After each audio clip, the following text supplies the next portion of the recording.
Let you down.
fan. Good to see you again. Of course. Told you I would, didn't I?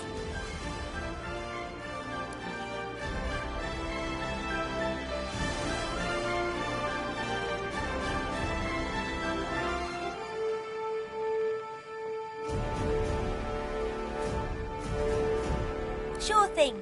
I'll start hunting that...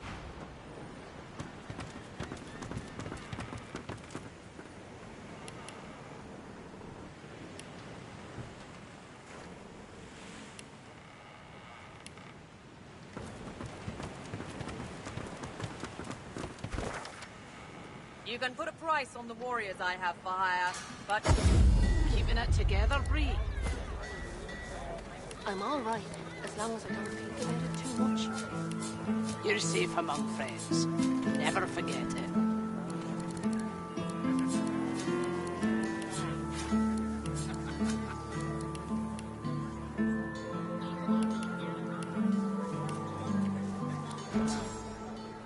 How you holding up? Not in any mood to talk about it.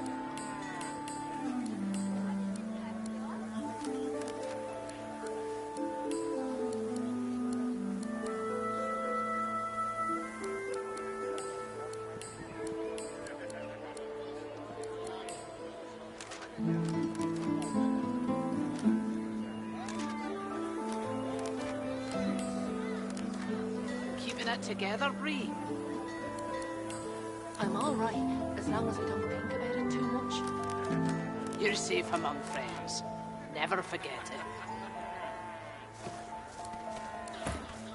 it. Buying or selling? Smells worse over here than a dozen rotten eggs dropped in a vat of vinegar. Well, don't come over. Not like you're buying anything. If I don't come visit your ton, who will? Wouldn't you like to know? Back for a return visit, are you? Keeping it together, Bree? I'm all right, as long as I don't think about it too much. You're safe among friends. Never forget it.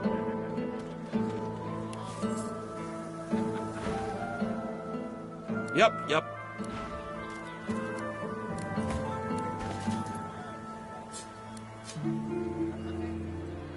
How you holding up?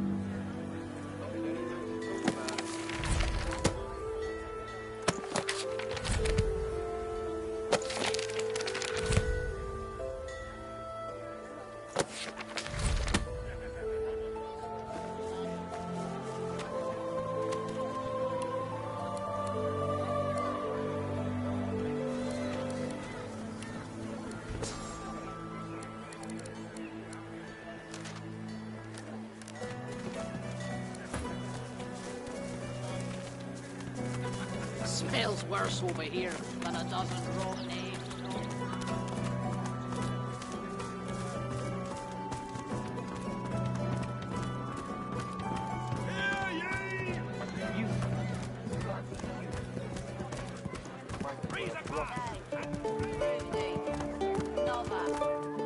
You want an engraved invitation every time?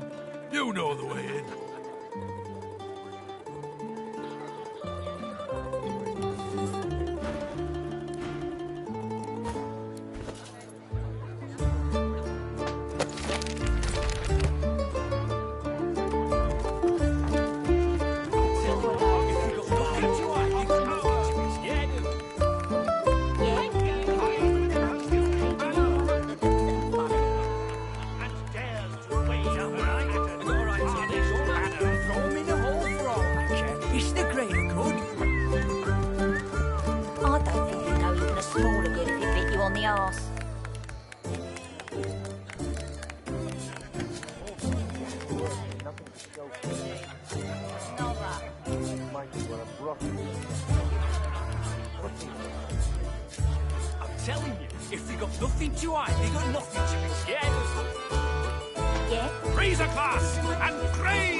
And then a flask of whiskey for the trail.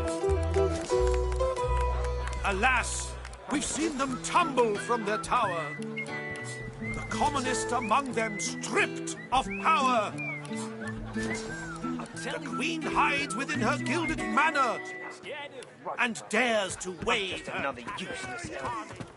Bishop Alexander was slain by Seegers. Culprit still at large.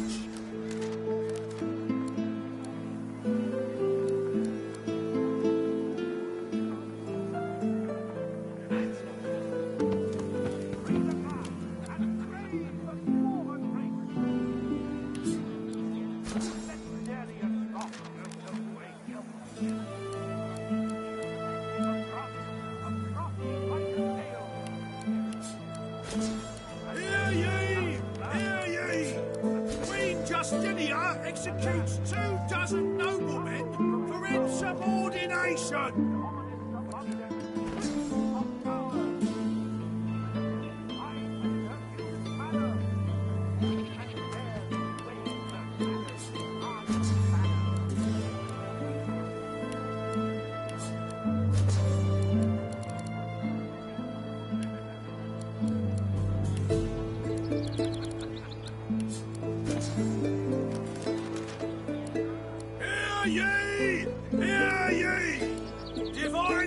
To march against the ancient empire!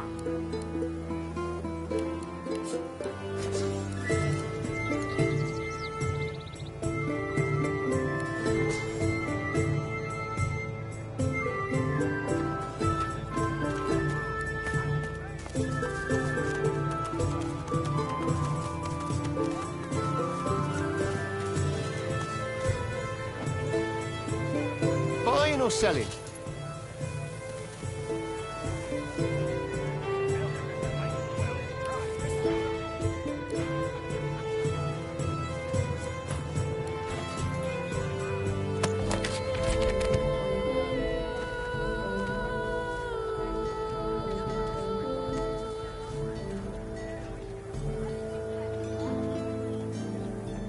Together, Bree. I'm all right, as long as I don't think about it too much. You're safe among friends. Never forget it.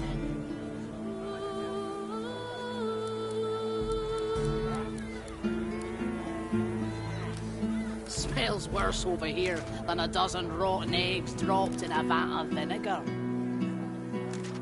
Then don't come over. Not like you're buying anything. If I don't come visit you, Ton, who will? Wouldn't you like to know?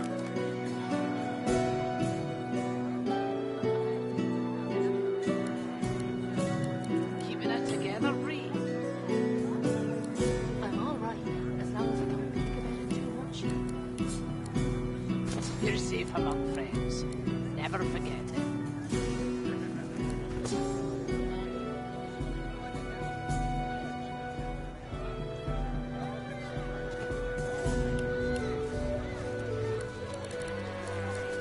How you holding up? Not in any mood to talk about it.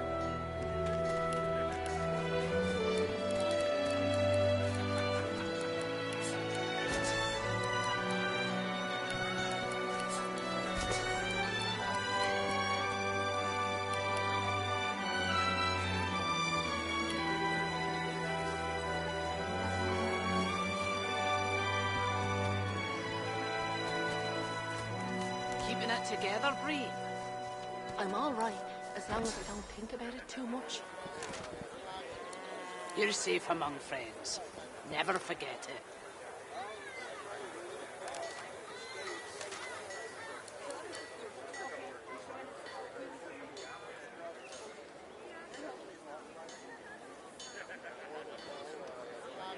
Keeping it together, Bree? I'm all right, as long as I don't think about it too much. You're safe among friends. Never forget it.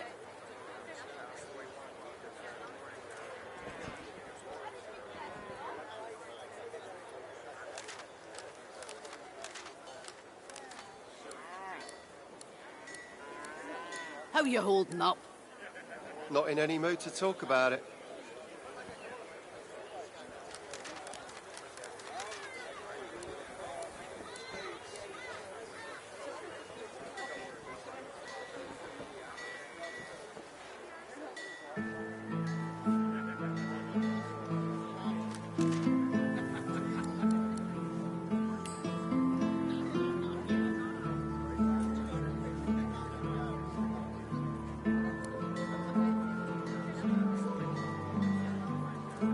Smells worse over here than a dozen rotten eggs dropped in a vat of vinegar. Then don't come over. Not like you're buying anything. If I don't come visit your ton, who will? Wouldn't you like to know?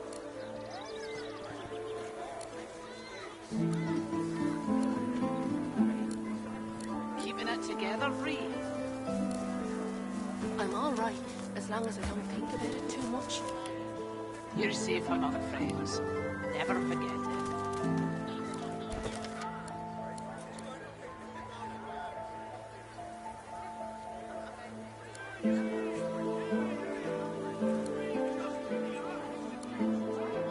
How you holding up?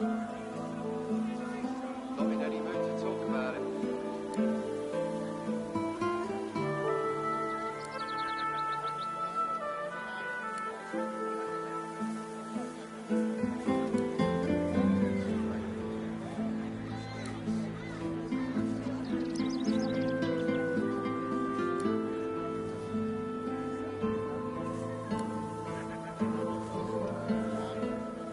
Keeping it together, Bree? I'm all right, as long as I don't think about it too much. You're safe among friends. Never forget it.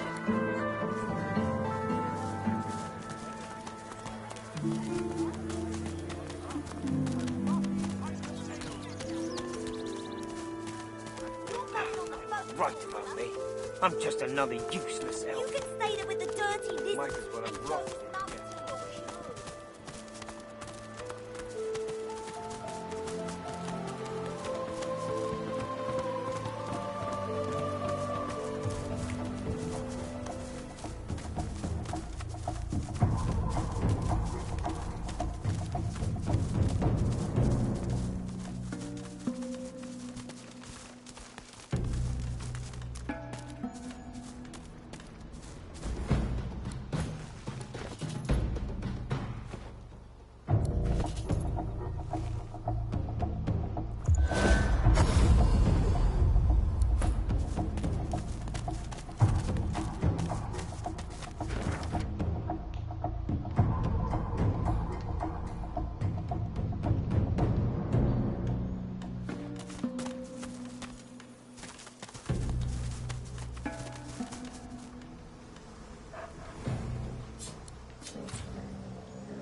Puss-crusted rat!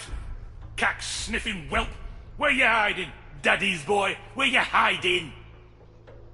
The spirit notices his eviscerated corpse, caked in dirt and laced with maggots, and lets out a spine-curling howl.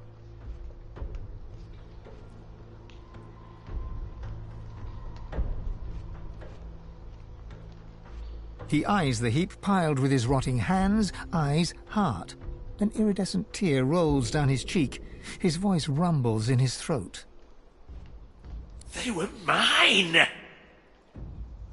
Snake crawled round a pile of filth, puddle of sick dog's piss. My apprentice! I loved him as my own! Spoiled, irreverent, arrogant, treacherous pustule. I loved him as my own. I want his head in my hands. I want his head in the dirt, sticky with worms, picked to the bones by buzzards. Bring it to me! Bring it to me! Head of the dog, Garvin! Garvin! Spoiled like green milk, like a stinking egg. His hands were bigger than his head. He wanted and wanted, but didn't know enough. Never enough. He'll got the business, same as he did me. Rat, pig, dog.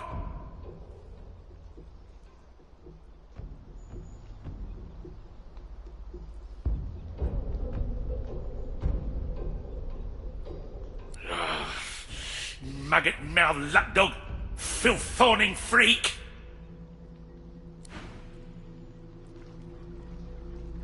Where is his head? Where is... Speak!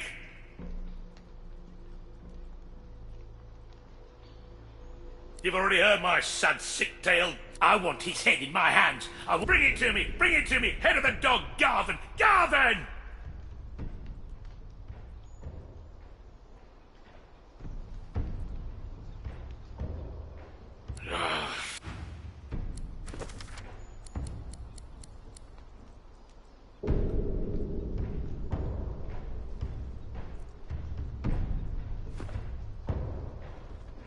Where is his head? Speak! You've already... I want his... Bring it to me! Bring it to me! Head of the dog, Garvin! Garvin! Find him. Feel his heart. Squeeze it dry. Squeeze it dead. Bring the head. Bring the head!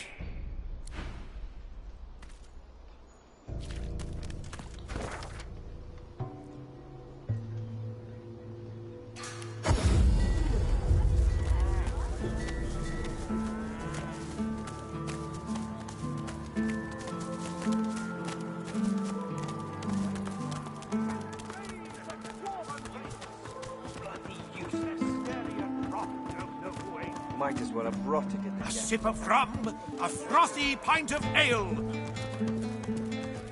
and then a flask of whiskey for the trail.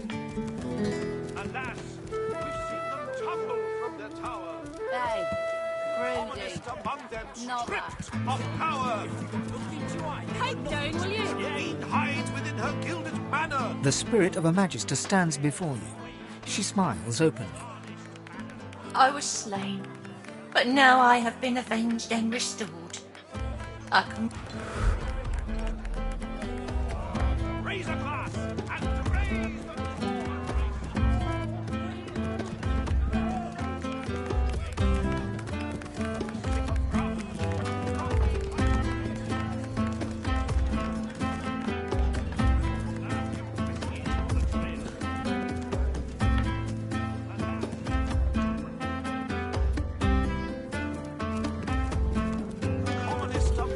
stripped of power. The queen hides within her gilded manor and dares to wave her tattered, tarnished banner.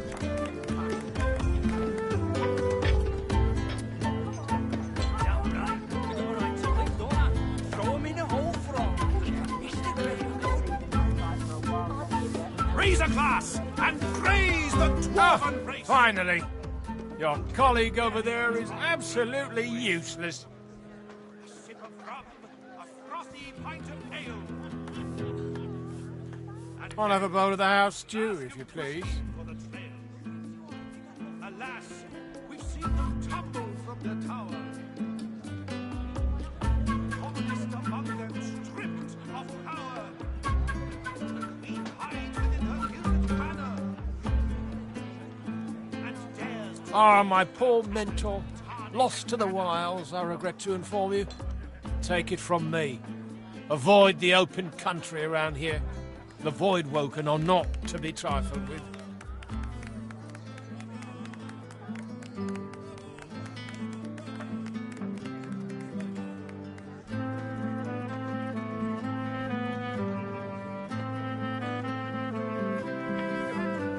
Raise a glass and He looks at you with his brow knitted, lips pursed, pain painted mask-like upon his face.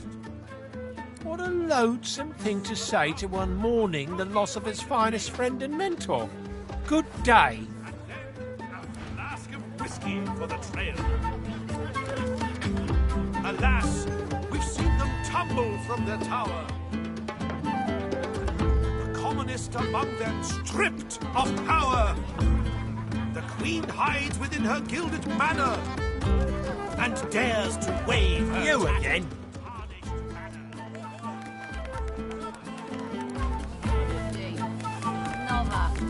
Yeah? You've got enough the Magisters caging anyone up that looks at Bishop Alexander was slain by Alexander, don't fish me! Get her, Dallis. Get that sorcerer.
Where is his head? Where is his heart? Speak! Bring me the head of the snake, Garvin. Murderer, traitor, worm, rotted corpse dragging slime through the streets. Do it for decency. He's a weeping wound, a scab, a crusted boil. Men...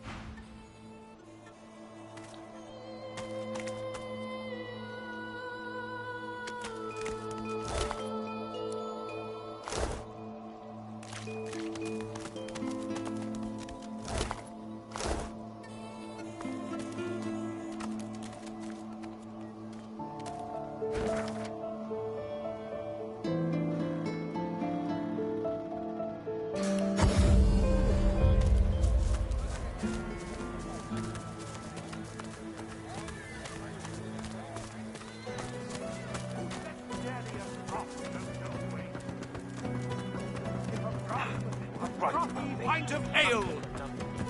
I'm telling you. And then a flask of whiskey for the trail. Alas, we've seen them tumble from their tower. He fixes you with a stare, looks you up and down, weighs you up, the cut of your cloth, the weight of your bag. A moment passes. And dares to wave her tattered, tarnished banner. You again?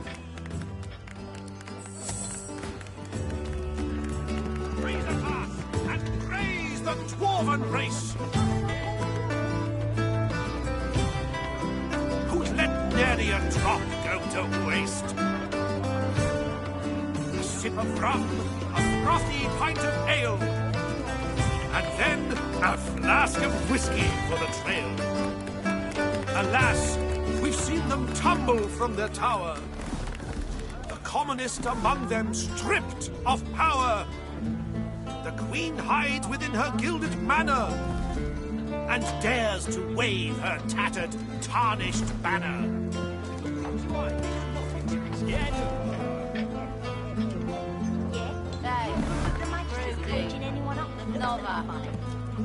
You've got enough in front of yourself.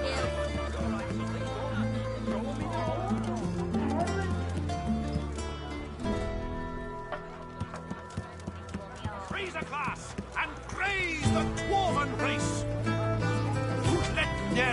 drop go to waste.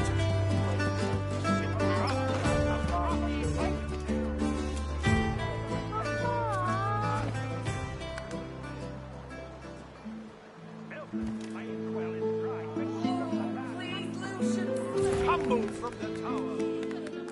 Then a smile creases his face, a smile carefully constructed to look friendly and authentic, a smile that doesn't reach his eyes.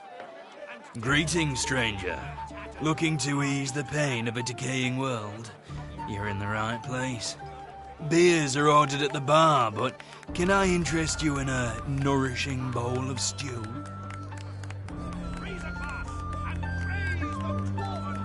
He purses his lips. His fingers drum a pattern on his elbow as he assesses you.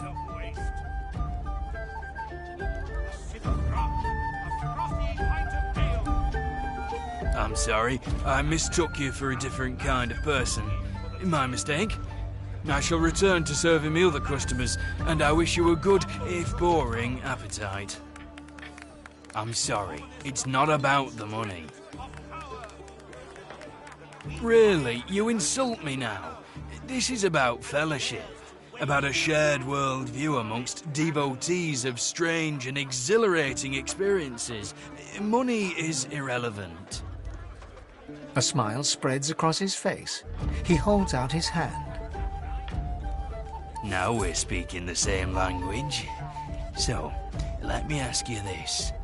Across the world, who is renowned above all others for their exquisite love-making abilities?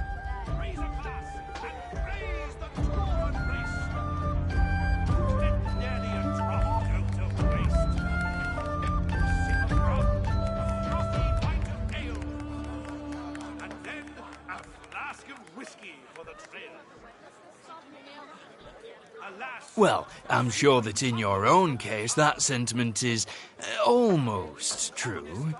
But no, let me tell you the truth of the matter.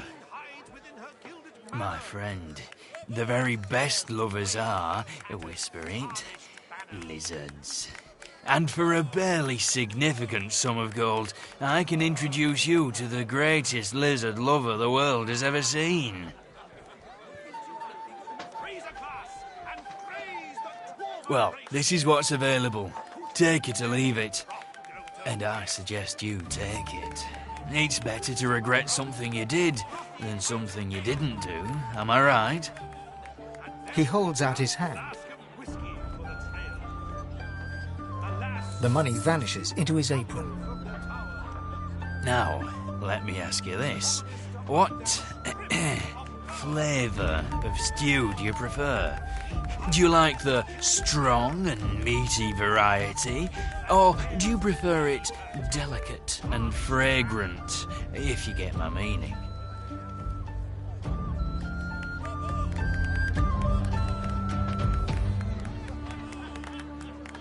Upstairs, on the second floor. Her name is Zara. Pleasure is her business. Enjoy the experience of a lifetime. He gives you a mischievous grin, then dips his head in salute and turns away. Alas, we've seen them tumble from their tower. The commonest among them stripped of power. The queen hides within her gilded manor and dares to wave her tattered, tarnished banner.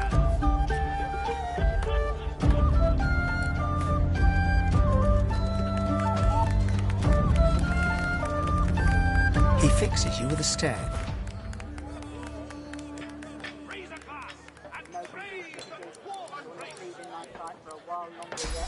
Who'd let nary a drop go to waste?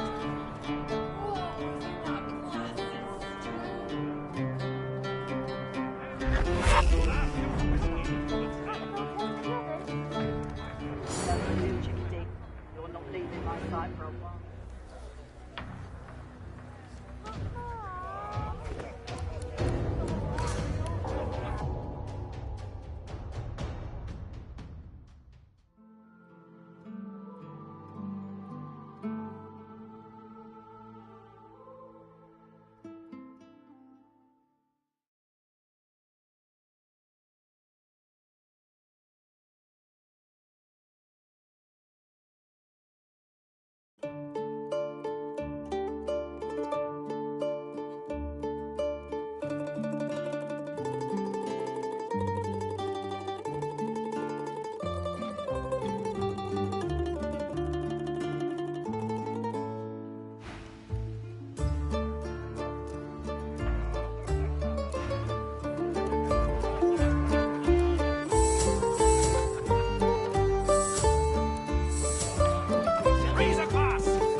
Mother, I'm sleeping.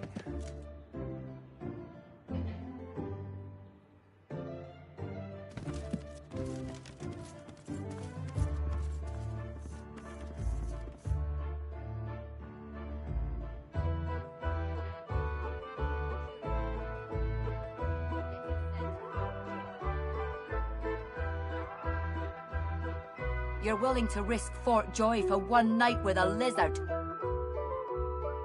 Then you're an idiot.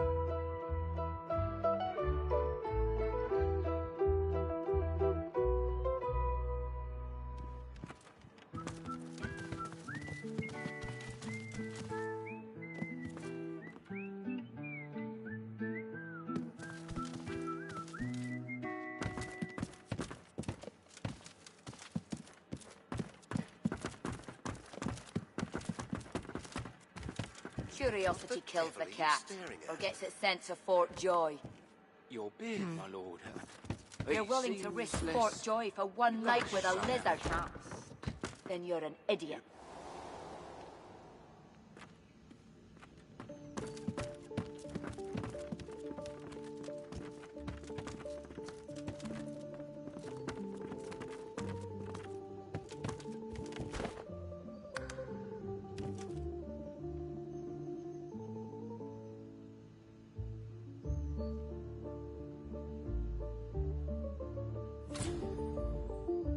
A lizard, tall and beautiful, turns towards you.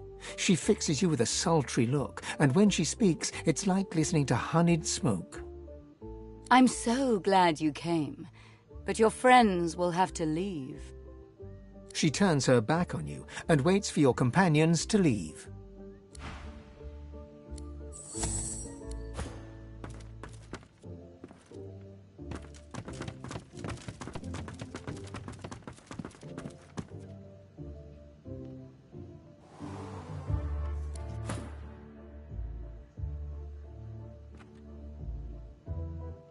A lizard, tall and beautiful, turns towards you. Oh, I'm sorry, madam.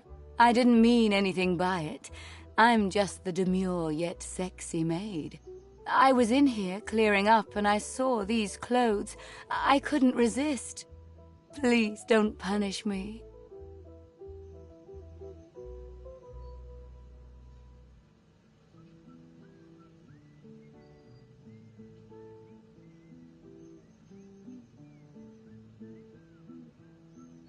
I'm so sorry, madam. I shall remove these clothes immediately.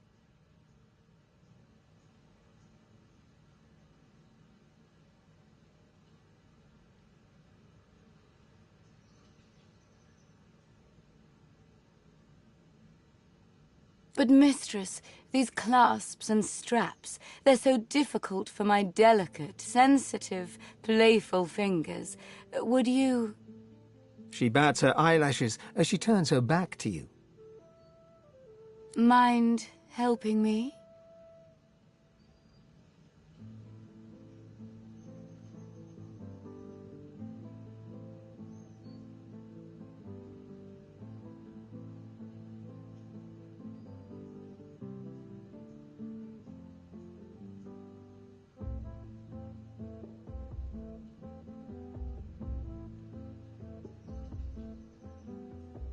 She holds the robe to her, turns to face you. A mischievous smile plays across her lips. Then she lets the robe fall to the floor.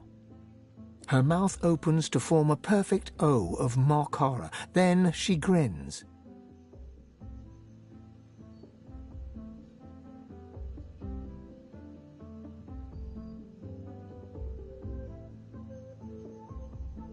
Why don't you pick it up for me, sugar?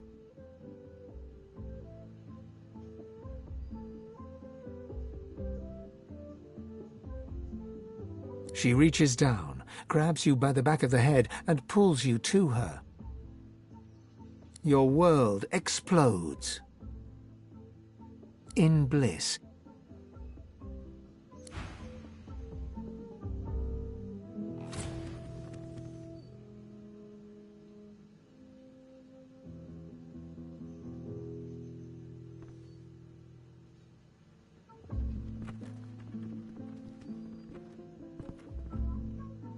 Good morning, lovebirds.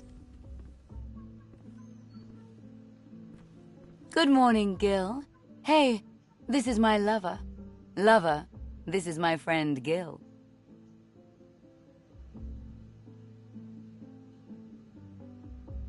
I'm sorry, darling. It's a setup. You paid for a trip to paradise. Now you're paying for the return journey. To wit, we're taking all your stuff. If you want it back, you can take it up with Lohar.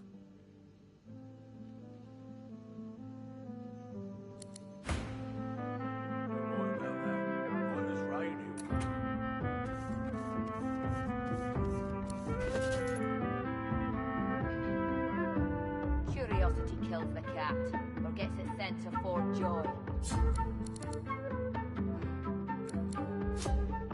You're willing to risk Fort Joy for one night with a lizard? Then you're an idiot.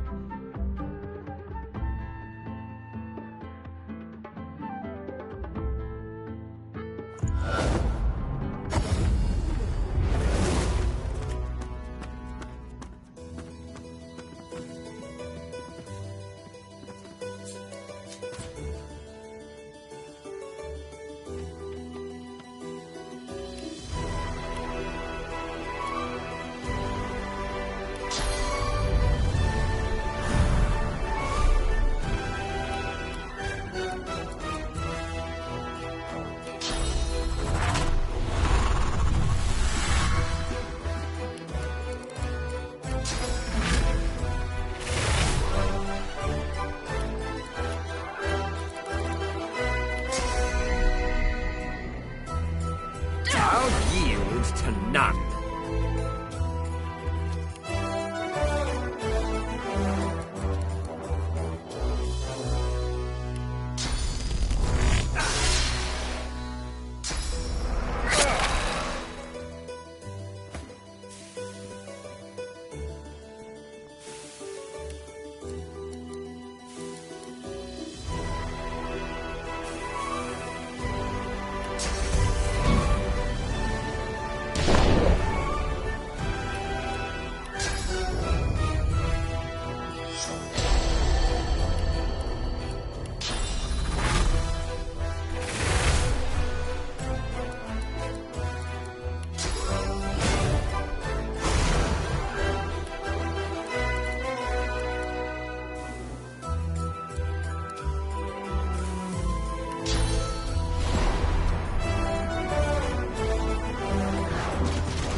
Prepare yourself.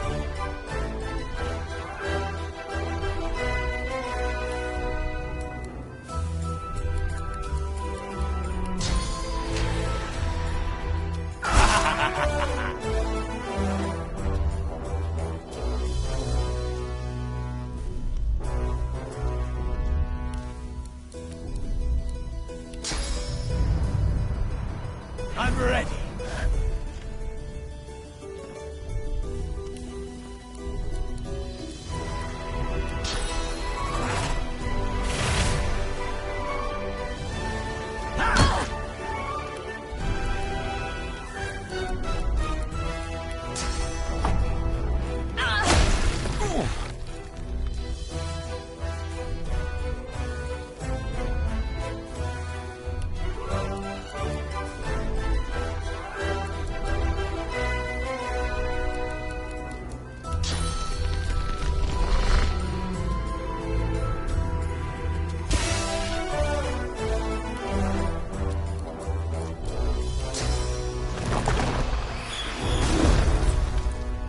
Right where I want you.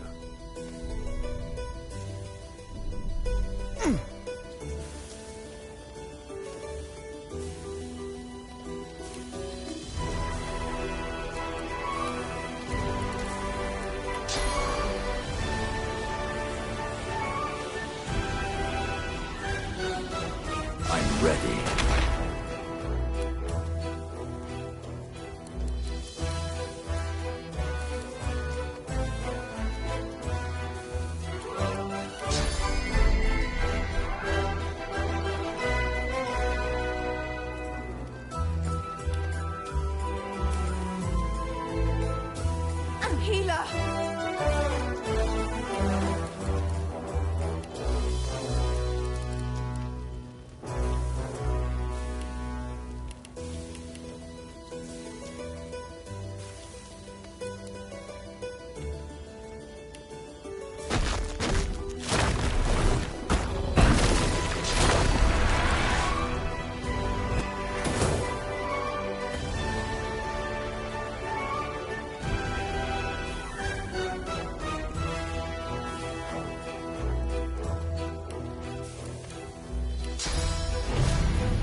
I'm ready.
Oh, my darling. You're so very good at what you do. I hope you're not sore about what just happened.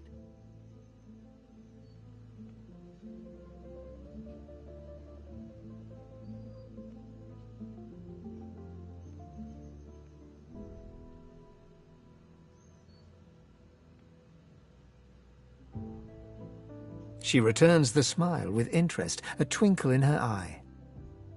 It was worth it, wasn't it? Now, baby, you should leave.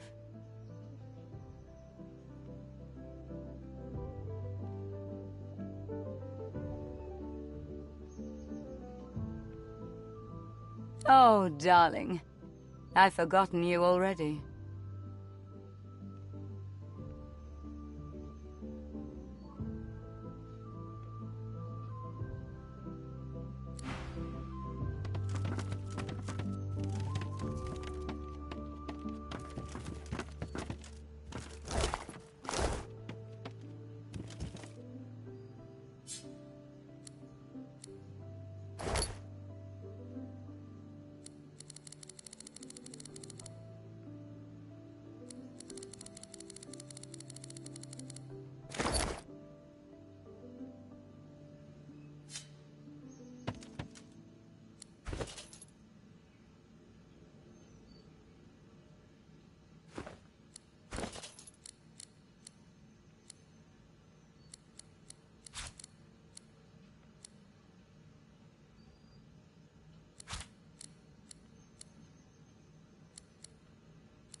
Focus!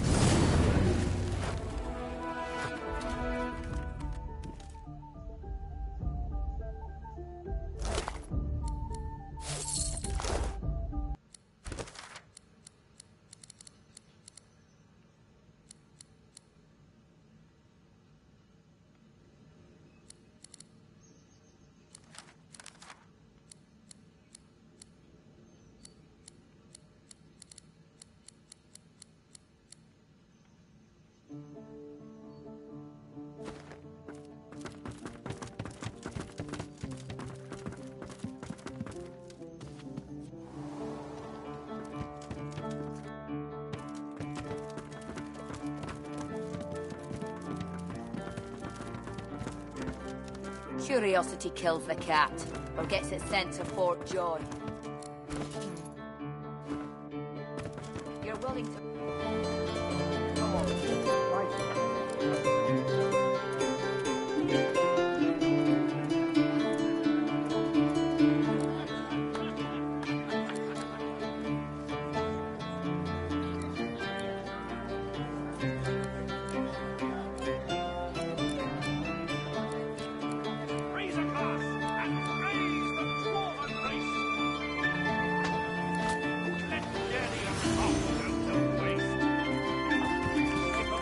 He gives you his mischievous grin.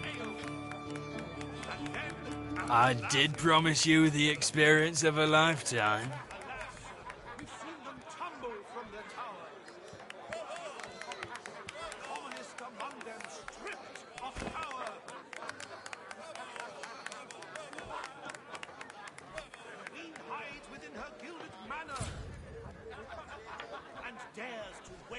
His lip quivers. You expect him to be afraid, but he's not. He's ashamed. They have me over a barrel. They do. You have to believe me. It's hard enough to earn a crust around here, and me and the young'un, we've been starving. Malady, the little un was left with me when my wife died. She won't make it without me, the poor child. Livy, the child's name is Livy. She stays in the kitchen while I work. Go look. I swear it's true.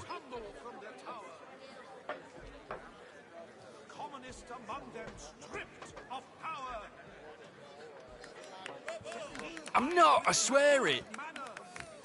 He gives you an earnest look and shows you towards the kitchen. Anyone up that looks at them funny? Damn What right. would I do I got a right to without live, you, don't I? Rose? Throw him in a hole for all I care. It's the great. Pipe down, will you?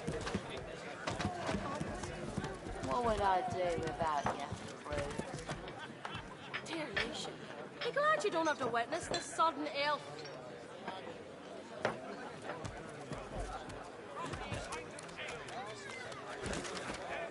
That lying waiter seems to have legged it.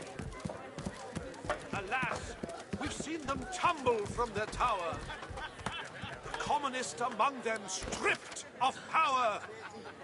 The queen hides within her gilded manor. You got nothing to be scared of. And dares to wave her tattered, tarnished banner. Caging anyone up that looks at them funny. Damn right. I got a right to live, don't I? Throw him in a hole for all I care. It's the greater good. Raise a glass and praise the dwarven race, who'd let nary a drop go to waste. A sip of rum, a frothy pint of ale, and then a flask of whiskey for the trail. Alas, we've seen them tumble. Useless. Bloody useless. Might as well have rotted in the depths. What's even the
A dying shark lies gasping on the sand, bleeding from the mouth and gills.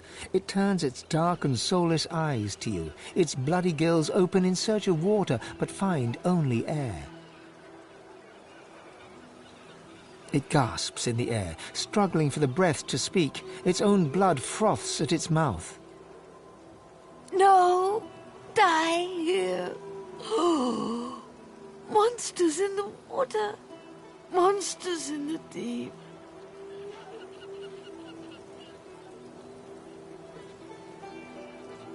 Monsters bigger! More and more growing!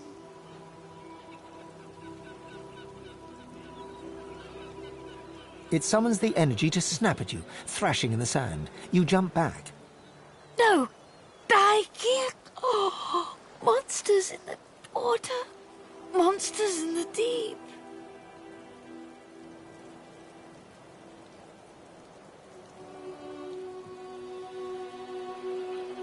Monsters in the deep! Oh, the world is dying. World is dying. The shark lays there, gasping quietly in the sunshine. Blood bubbles at its mouth. You leave it to die and turn away.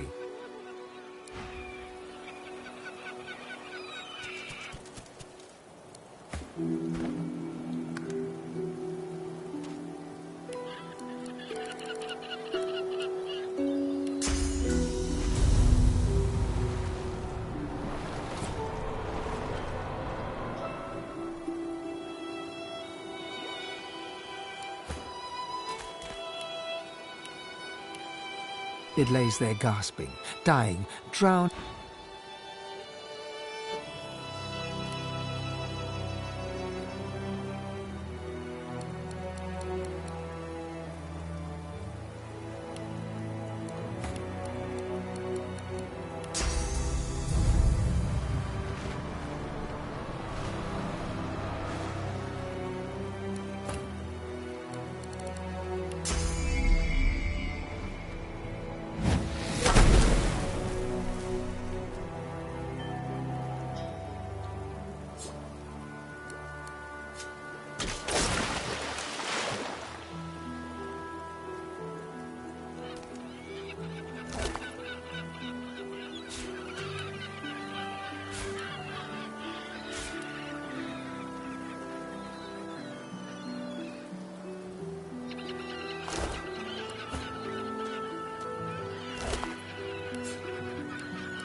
A boy at swim.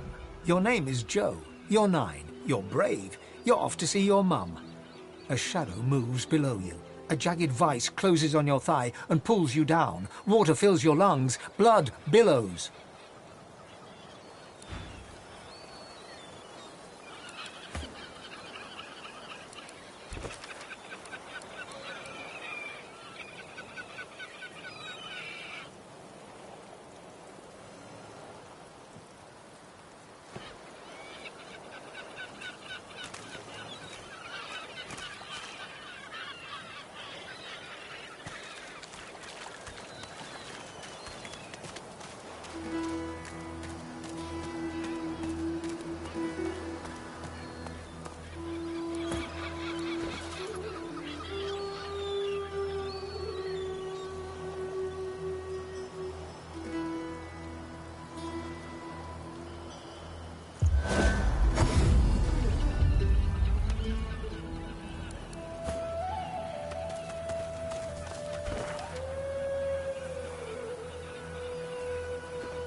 What happened here?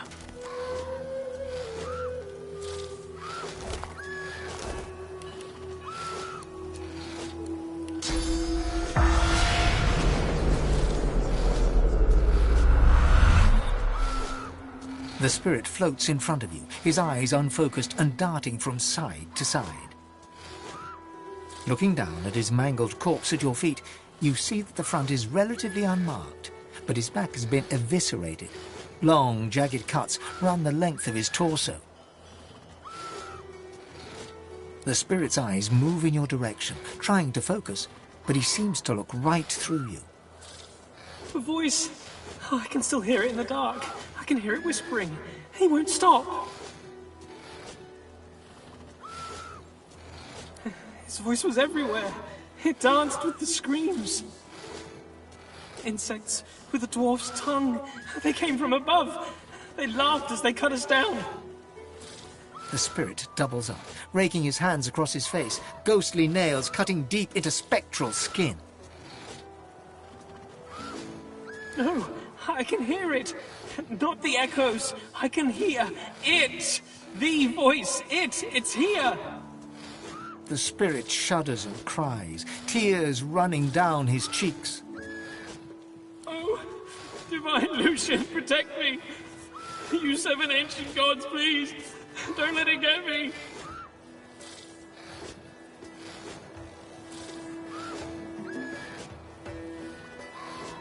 The spirit's eyes dart left and right. It reaches tentatively a hand out for a moment, but thinks better of it and turns away.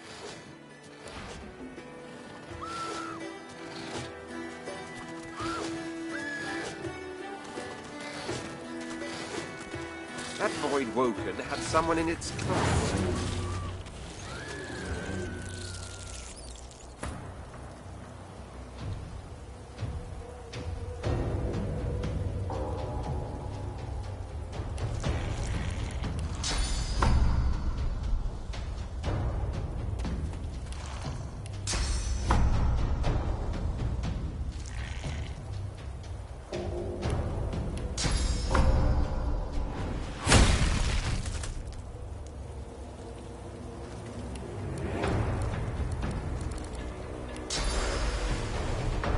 I'm ready!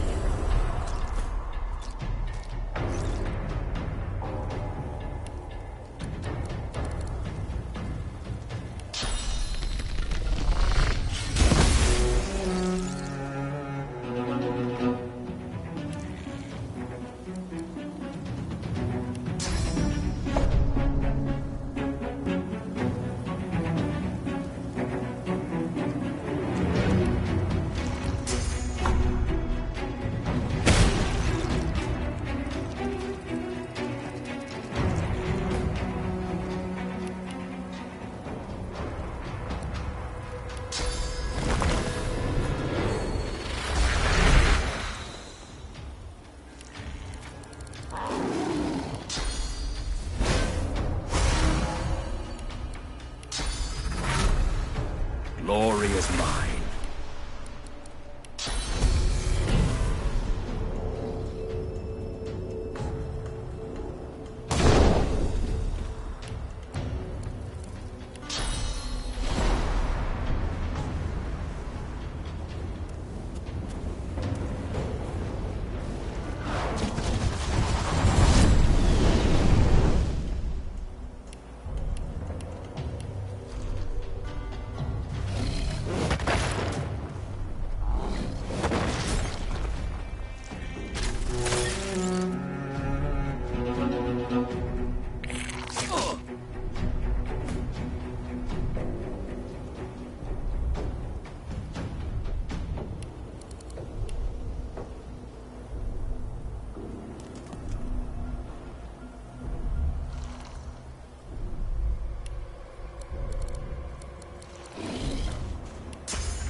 I'm ready.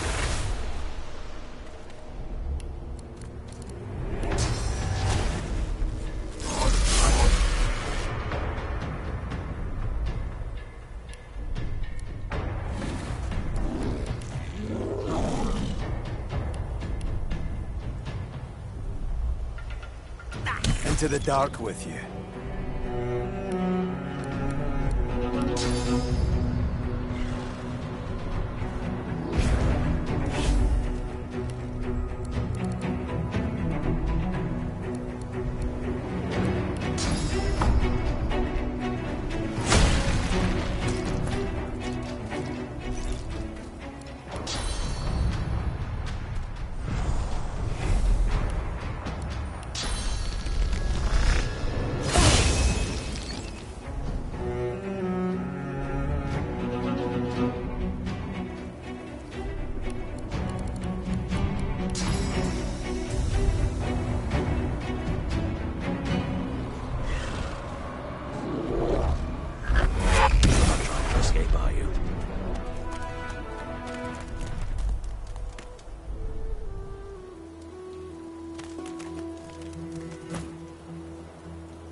mum smell nice.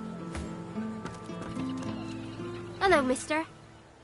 The little boy beside her looks at you. He picks his nose. Hello.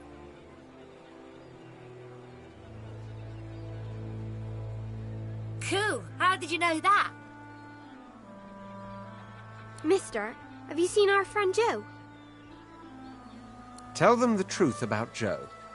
They have to grow up sometime. What they don't know can't hurt them. Don't tell them. Kids are resilient. Tell them the truth.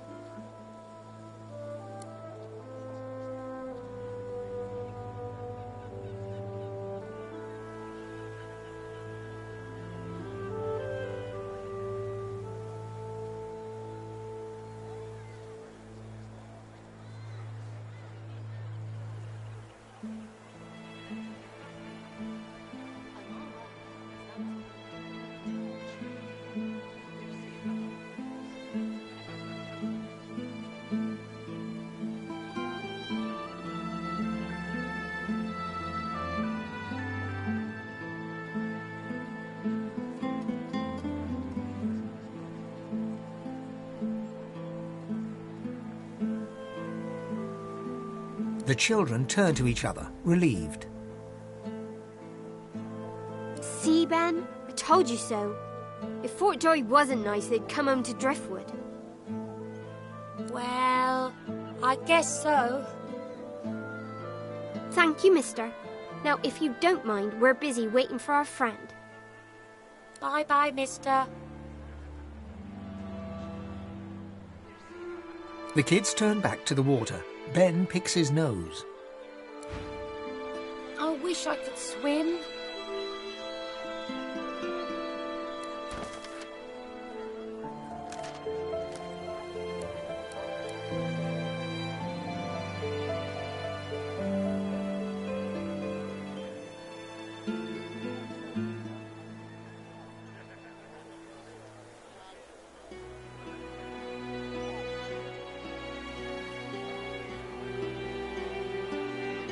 Water looks a bit cold to me. I'm all right, as long as you don't too much.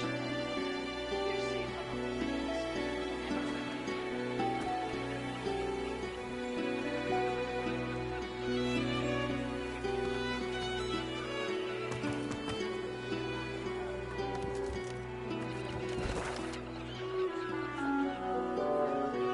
Joe's mum smells nice.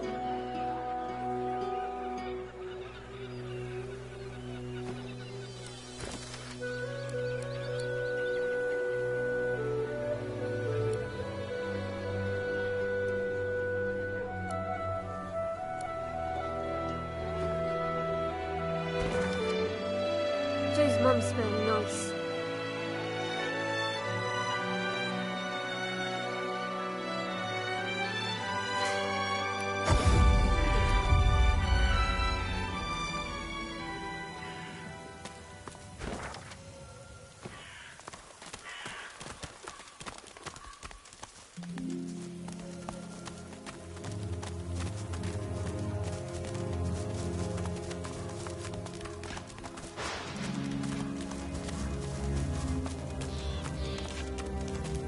Lovely day. Perfect weather for it.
locked fast.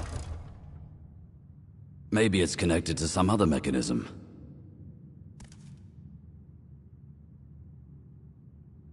This won't be of any use.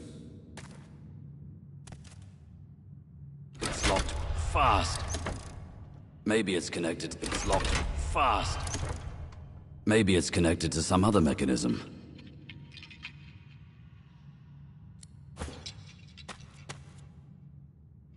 It's locked fast. Maybe it's connected to some other mechanism.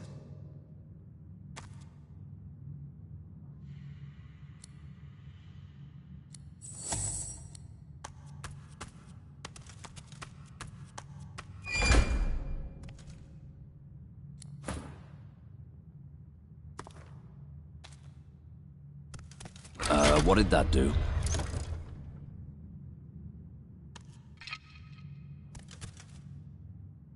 What did that do? You hear that? It did something.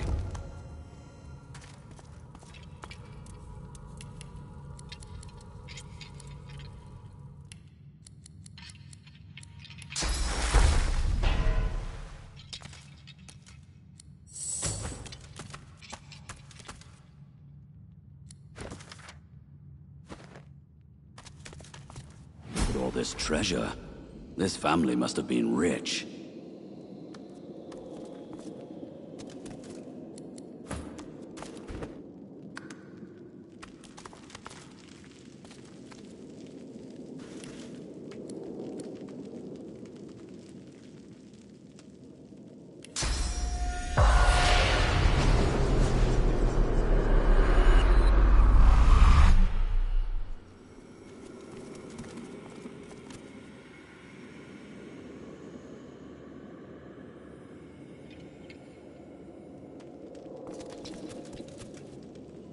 Unlike so many other spirits, this one is hardly silent.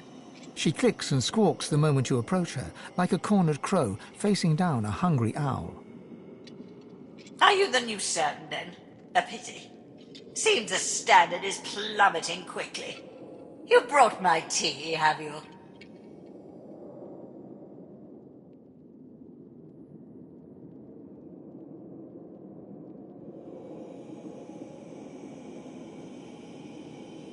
The spirit takes the invisible cup from you and takes a sip of non-existent liquid.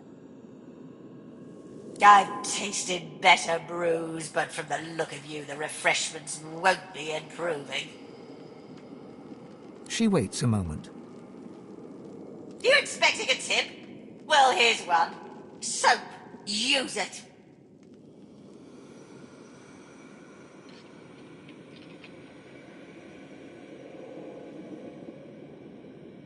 That old thing, it was passed to me by my father, Johannius.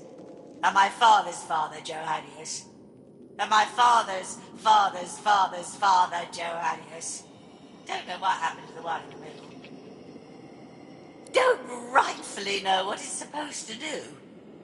Johannius, the umpteenth, brought it back from Blood Moon Island. I thought it might be good for stirring stew, but the cook gave it back. Said it made her feel funny. Whatever that... Mama can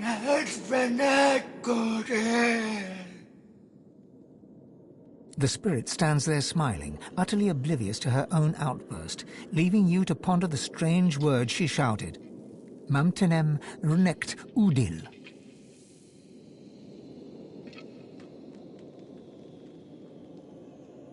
What just happened? You mean my display of proper posture and etiquette? The benefits of charm school, I don't expect you'd qualify.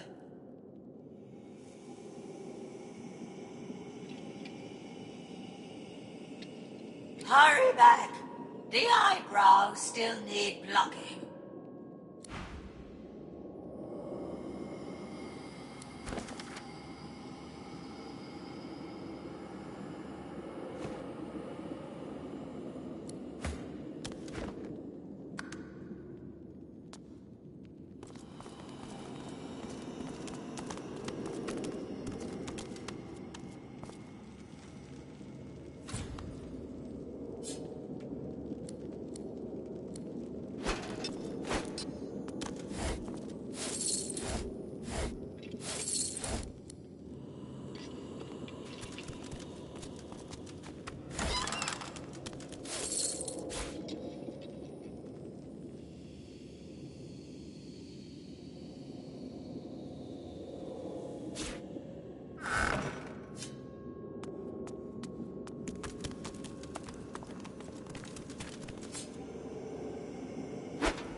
You feel the unusual object's vast energy before your hand even touches its smooth surface.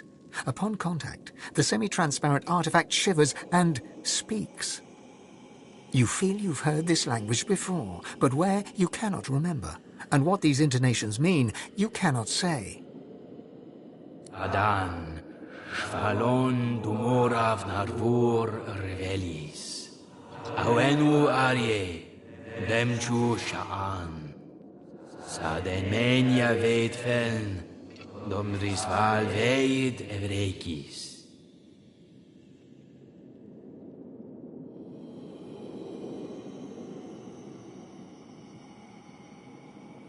The object repeats its unintelligible speech.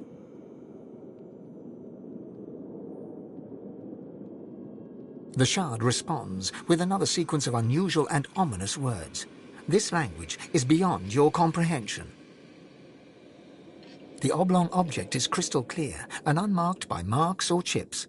It rests snugly in your palm, as if meant to be gripped with a resolute hand.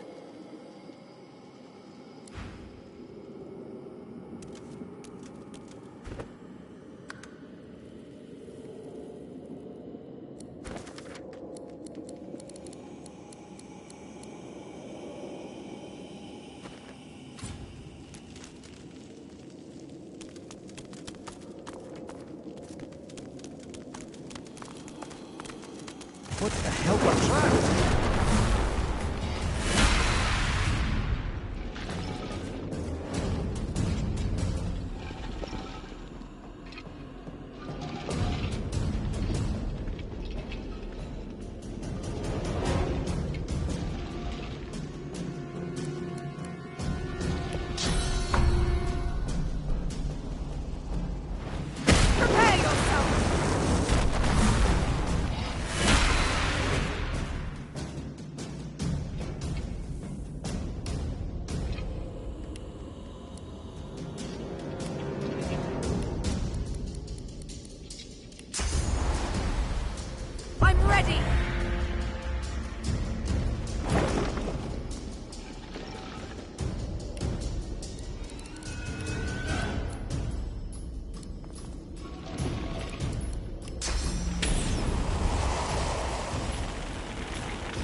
Glory is mine!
worlds take you.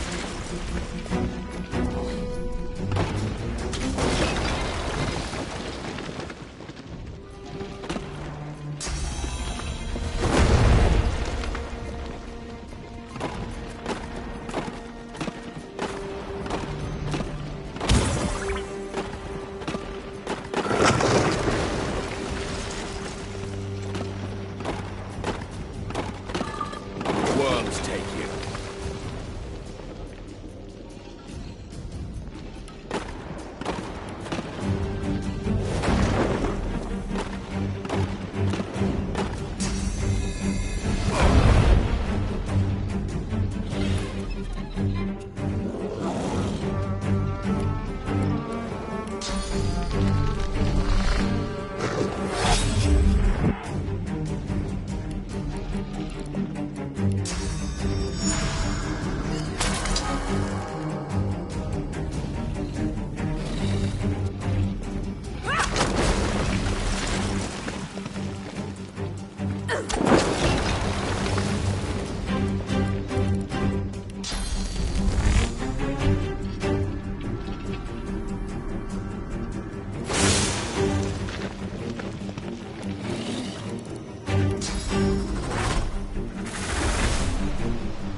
They're dead.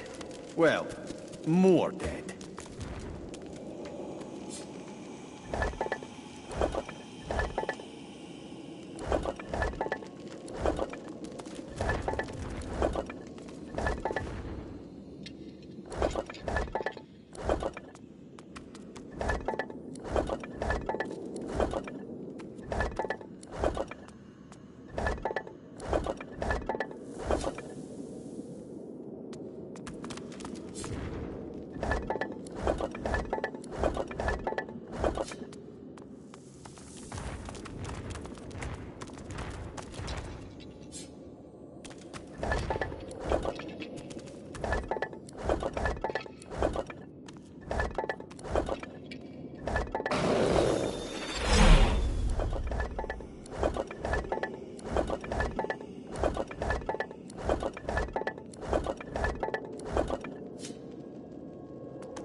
This thing speaks to me.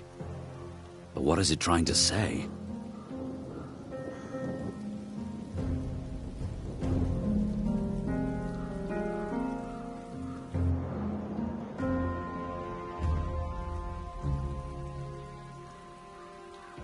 Sounds like a demon with a swollen tongue.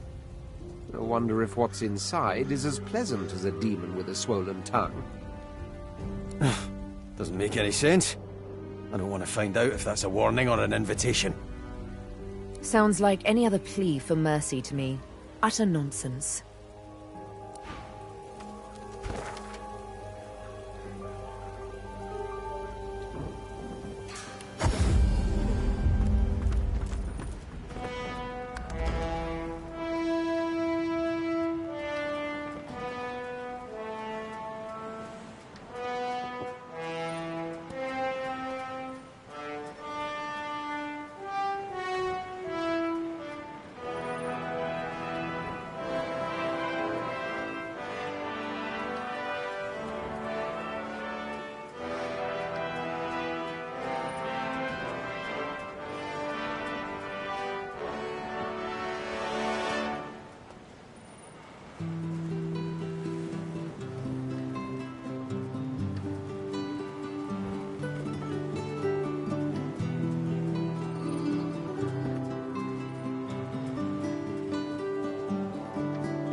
can put a price on the warriors I have to hire, but you can't put a price on the glory they'll bring you.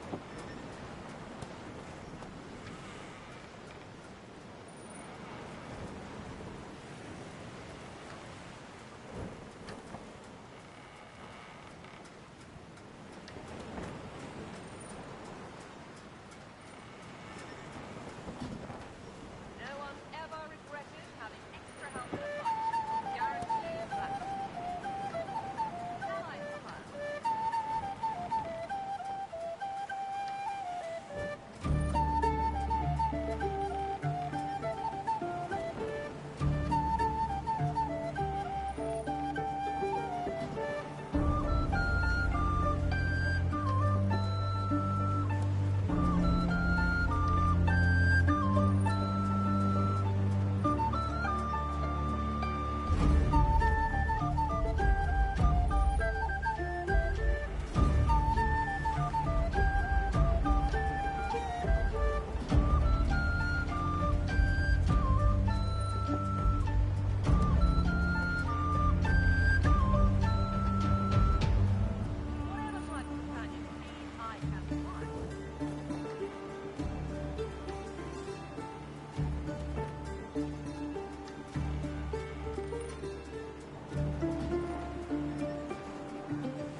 Goliath Jeffer, first name unknown, and of no further use. Vilnix Creever, almost sounds like a lizard name, but here...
Ah, you again.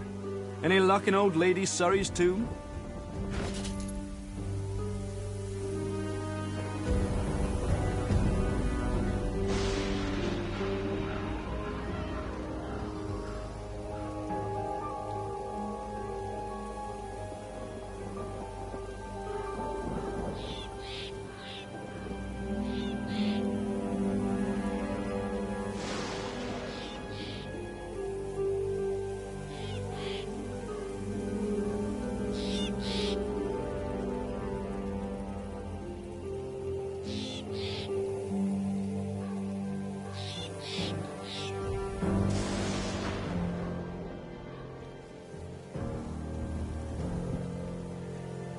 He places his hand on the artifact, and it drones in its strange language.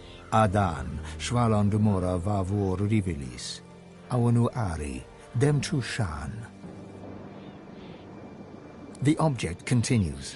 Sarden Menia Veet Feln, Dom Drisval Veet Evdekais. It's true, then. Anathema. Within reach.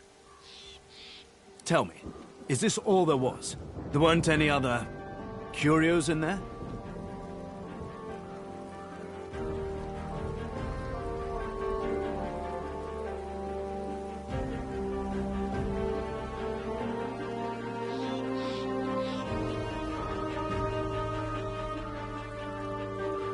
Ah, I just remembered why I prefer to work alone. Very well. This is the hand grip of the fabled anathema. A sword capable of annihilating anyone, even a divine. Imagine it, holding in your hand a force that could wipe away sun and shadow. A sword of life and death, miracle and sin. A sword of atonement. I can restore anathema to working condition, but this is only half of it. We still need the blade. How fortunate that the hilt has already told us where to find it. Blood Moon Island.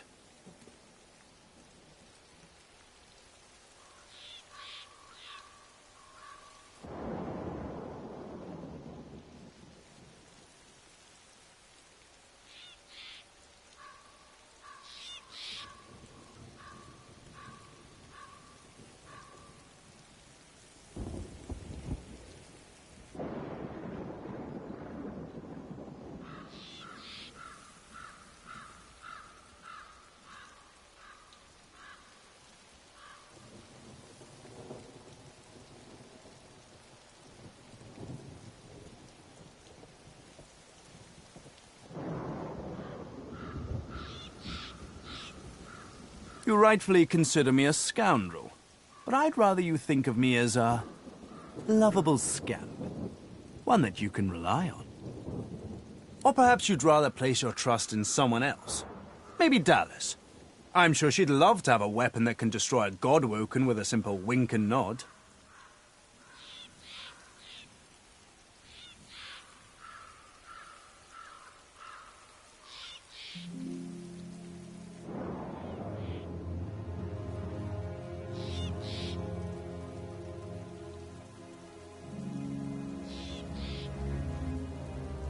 Isle of Vaults, yada yada yada, Priest Surrey, so on and so forth. Fascinating. The histories are wildly incomplete, but now I have a better picture of how Anathema came to be. An exorcised demon living in a sword of glass. The hilt was brought here by one of the many Surreys. Not surprised. None of them sound too bright. I can't imagine having even half a demonic sword around was very healthy for that feeble-minded family. They probably winced whenever a black cat came around.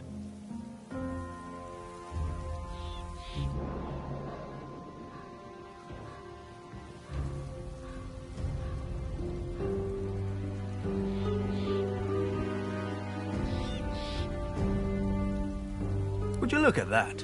Looking out for number one. I like that in a man. Very well. Here's a little something special. Now, Blood Moon Island awaits, my friend. It's a bit of a jaunt, but this gives me time to prepare my workspace. We'll catch up on the Lady Vengeance, yes? Tarquin doesn't wait for an answer. His attentions are already turned elsewhere.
My remains have still not been consumed by the eternal fire.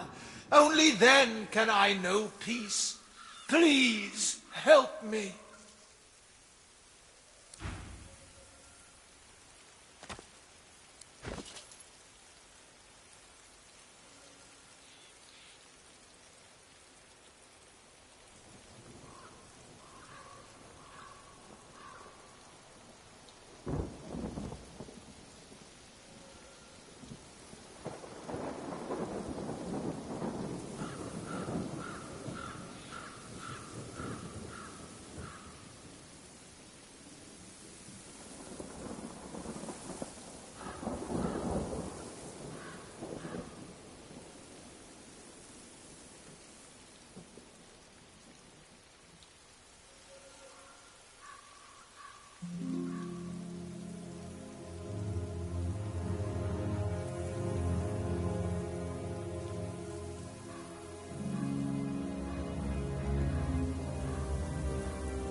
died glorious deaths.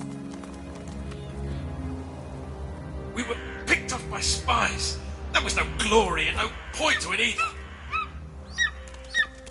The eagle glowers at you with one baleful eye, keeping the other eye firmly trained on the stringy morsels of rotting flesh dangling from its beak.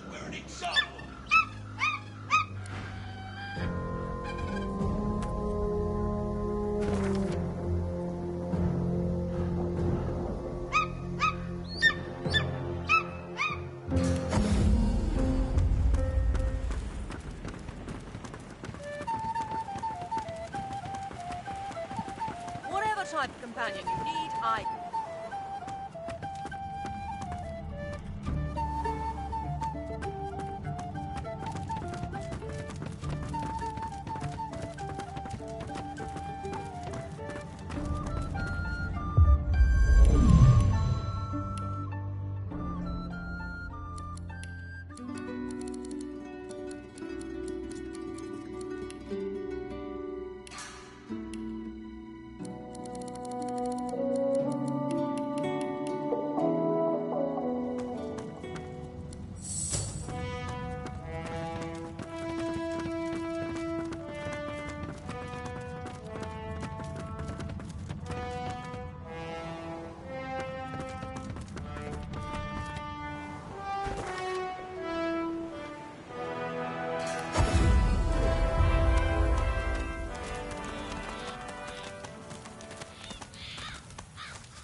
We died glorious deaths. We were picked off by The spies. eagle glowers at you balefully, with eyes like shiny little buttons. One manicured and beribboned claw shoots forth to claim the stringy offal before him. Stretching his neck forward, he peers closely at you. Pretty eyes. Eyes that see far. The eagle's own eyes glitter with avarice.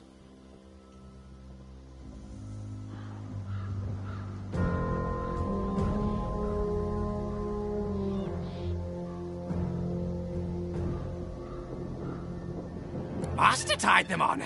Pretty ribbons. Match my pretty claws. Match your pretty eyes. Peck, peck, peck.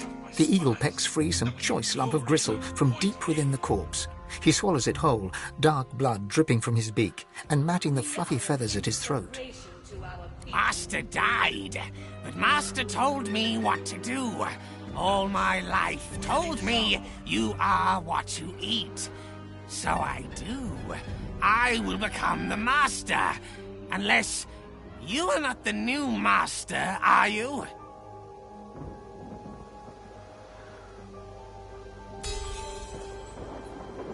And if you want to be my Master, you must first become the Master. You are what you eat. Picked off by spies. There was no glory and no point to it either. We are an inspiration to our people.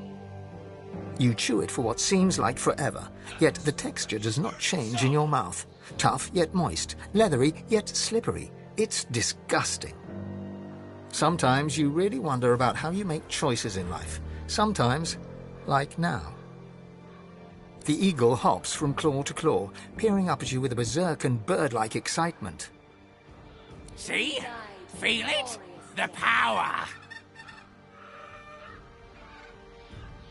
We were picked off by spies. There was no glory and no point. A hacking caw breaks free from his ebony beak. Those little button eyes seem to twinkle in the gloom. Yes, kidney. Good for courage, good for warrior. You will fight well, now Master's blood runs within you. Featherfall is with you. Together, we go together from here.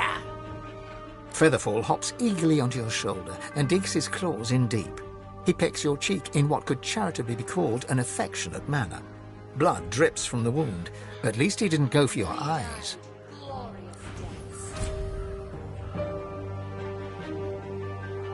We were picked off by spies. There was no glory and no point to it either. We are an inspiration to our people. That inspiration. Everybody should wear an example!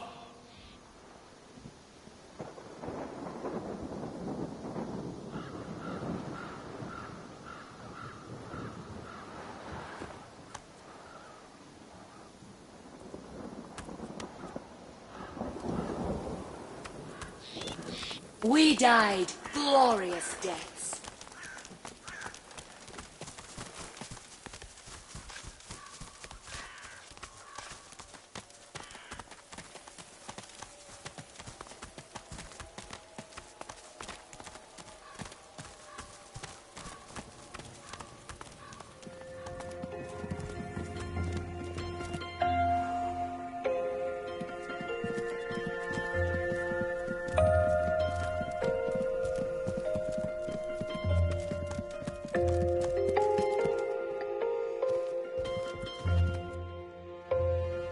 If you think the Master loves you more than he loves me, then, Dot, you're a bigger idiot than you look.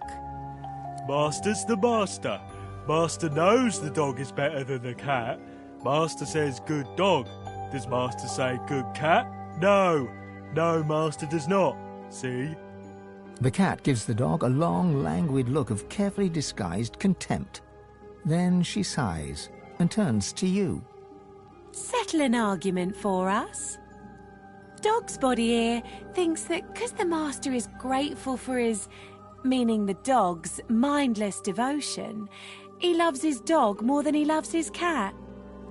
I, on the other hand, know full well that it's the Master's admiration for my general bearing, demeanour and intrinsic greatness what is most indicative of a state of actual love. He near worships me, he does. Master loves his dog. Master thinks his cat is cool, not the same thing. You're a moron. No, I'm not. I'm black-brown. See what I'm dealing with? Come on, settle the argument. Tell him he's wrong.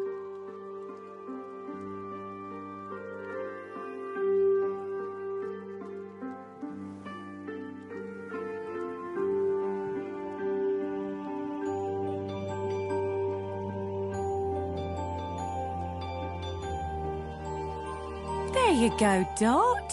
Listen to the nice fellow. I don't get it.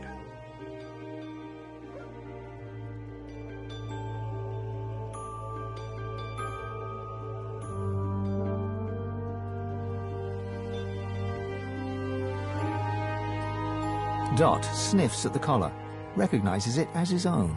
His ears fold and his head drops. A hangdog expression appears upon his face. I suppose that makes sense. I'm all sad now. I think I might have done something wrong. My last master would have died for me. I know he would. I know because he did die for me. Come on, Dot. We'll go kill rats or something. Take your mind off it. Here you are. As a token of my gratitude, there's a shiny what's-it under the bath upstairs might be of interest to you. People seem to like that sort of thing, and I'm done playing with it. Goodbye, and good luck to you.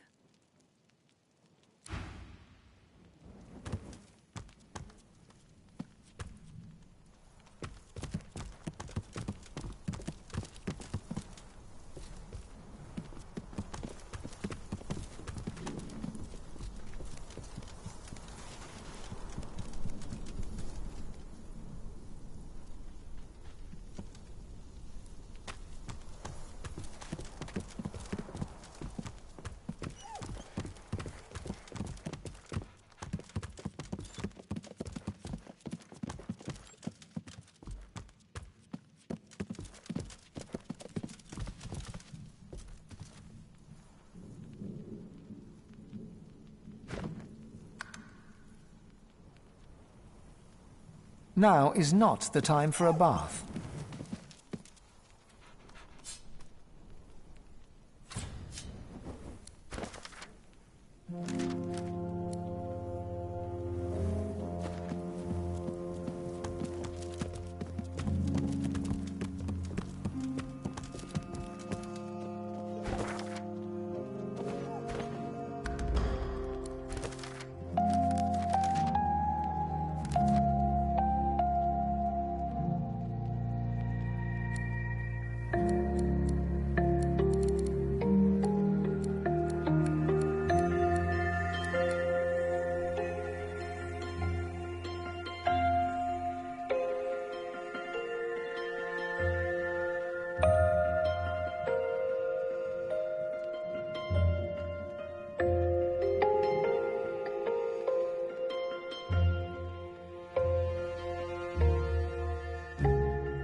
The servant emits a menacing growl. Such dreamy prose. I could get lost in it.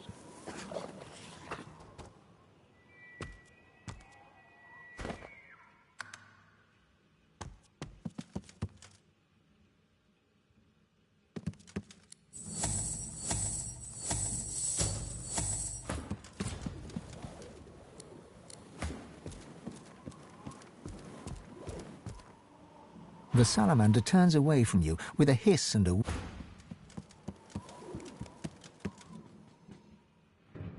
The creature barely notices your presence.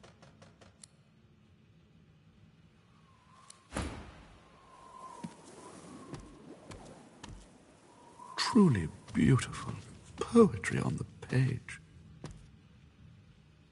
I see so few guests. Such a pity you shan't appreciate my hospitality.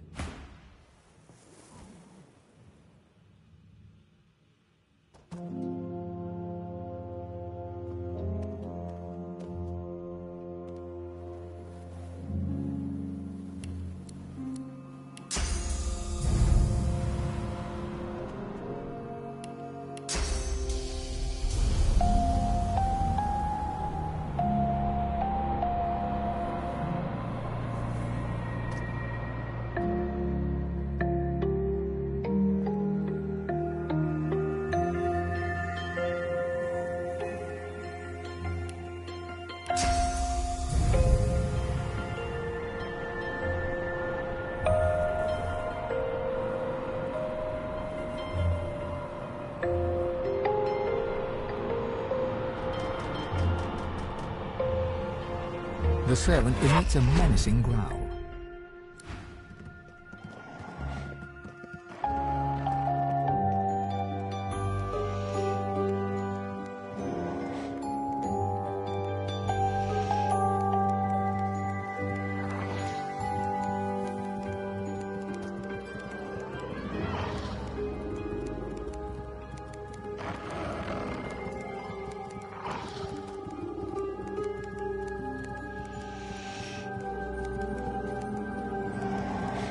The servant emits a menacing growl.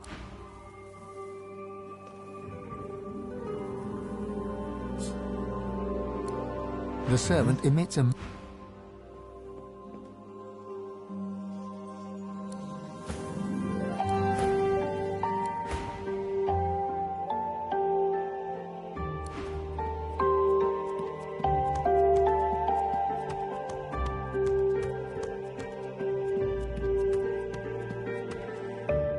The masked servant does not speak.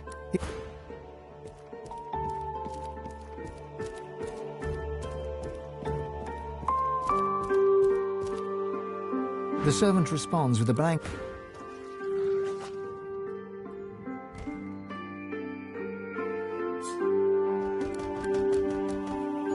The servant emits a menacing growl.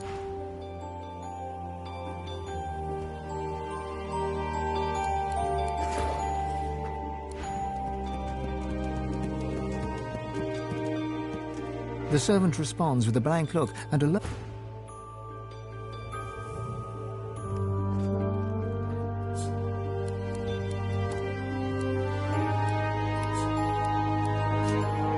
The servant emits a menacing growl.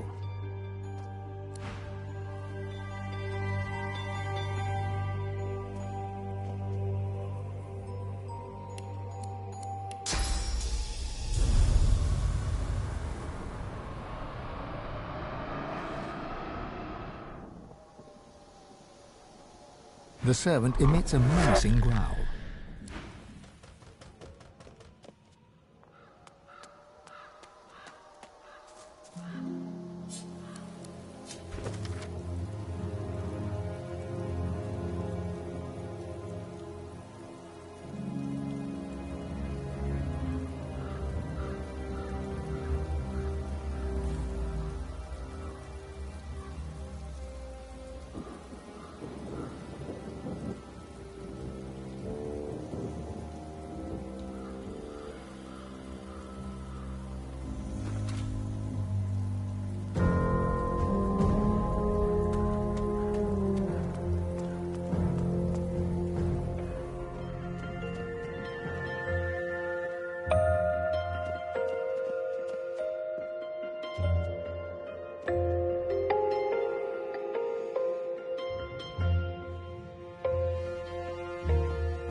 If it isn't Fanny Philosopher. Looks like you recovered from your existential crisis. Hope you find that wisdom you're looking for. Won't be from me.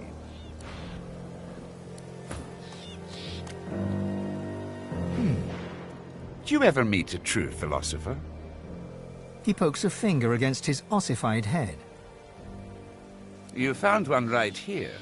Spent centuries buried under the dirt. What with all that thinking time, I've found nothing less than the wisdom of the ages. Oh, but I don't just go around giving knowledge away like a common medium. The skeleton pauses and sighs, then straightens his spine with a clatter. A soul bond will settle it.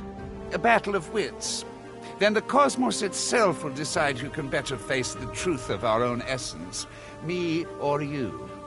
A weak soul may not survive the bond, but I'm sure you'll be just fine. Battle is dangerous, is it not? I find it to be true anyway, even when you're battling your own mortality. The angst can prove terminal to the weak-willed.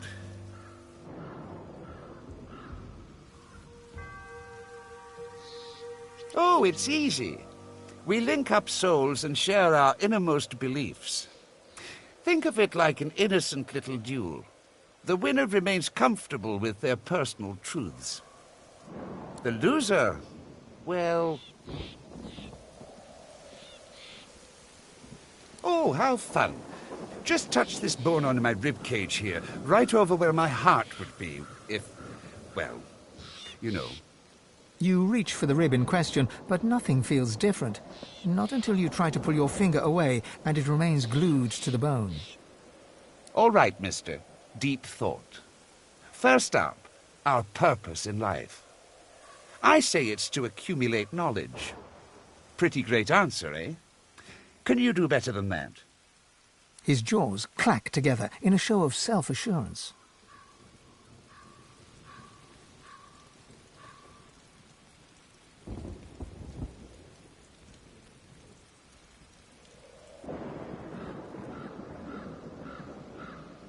A shattering shiver passes through the skeleton's body from toe to head, then back again. The cosmos agrees with you. Could it be, I don't know, my own meaning? This emptiness. No matter. Surely you cannot best me again. Tell me, Sammy Smarty Pants, is there such thing as free will? I say no. The gods guide our every move. I dare you to outsmart me now.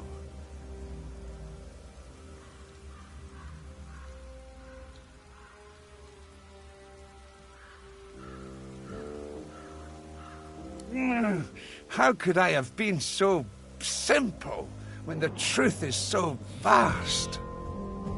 Well, I won't let you outshine me again.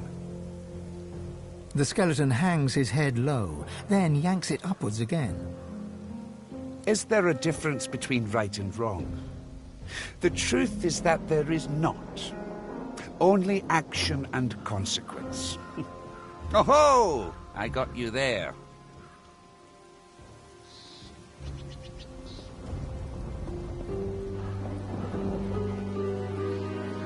You feel the bond break between your finger and the skeleton. You pull your hand quickly back to your side. I can't bear this existential agony. What have you...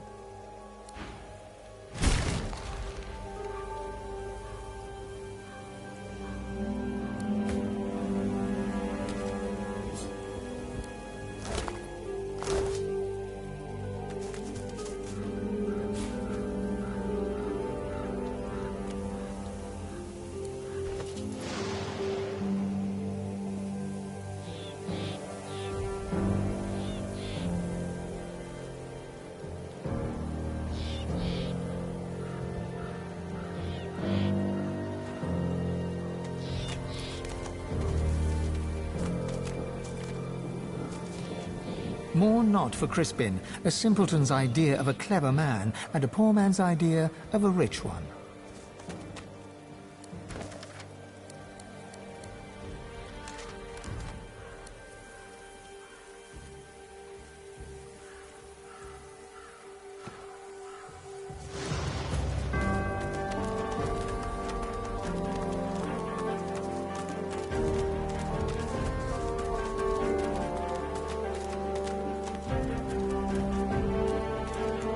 The headless statue looms over you.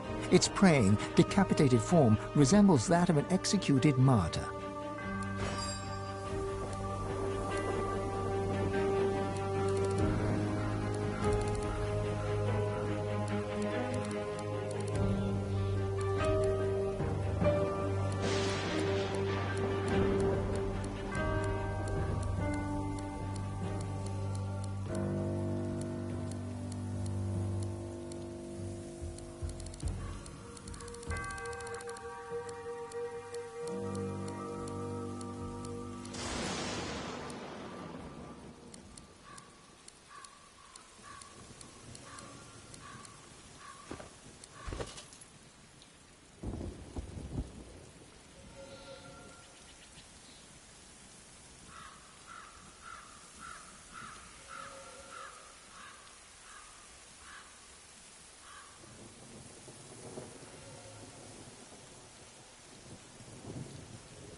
The headless statue looms over you.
The plinth of the statue bears a series... You cringe at the sight.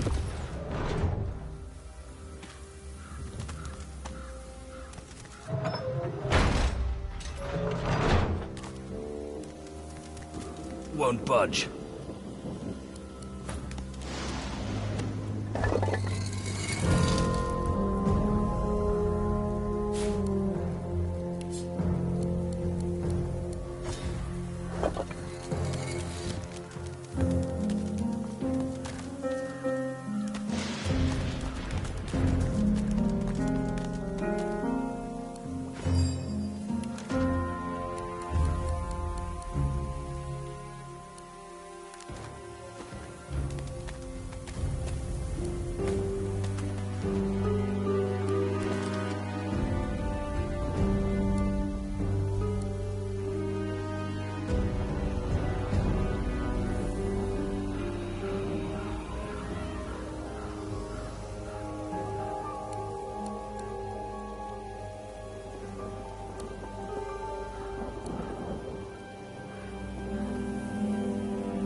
A flask of whiskey for the trail. Rudy. Nova. Alas, we've seen them tumble from their towers. Ah, finally. Your colleague won't have a bowl of the house stew, if you please. Oh, pity. I've been trying to get a little something to eat all day. But the giggleheads who run this establishment don't seem to be willing to provide a fellow with his fair portion. After all I've been through, too. He lowers his gaze, then looks up at you expectantly. His lip trembles dramatically. It's my mentor. My dear... No. Now here I sit, my closest companion gone, our precious cargo worth more than Lucian's right ring, lost to the beast-infested wilds. And the waiter won't even bring me any stew.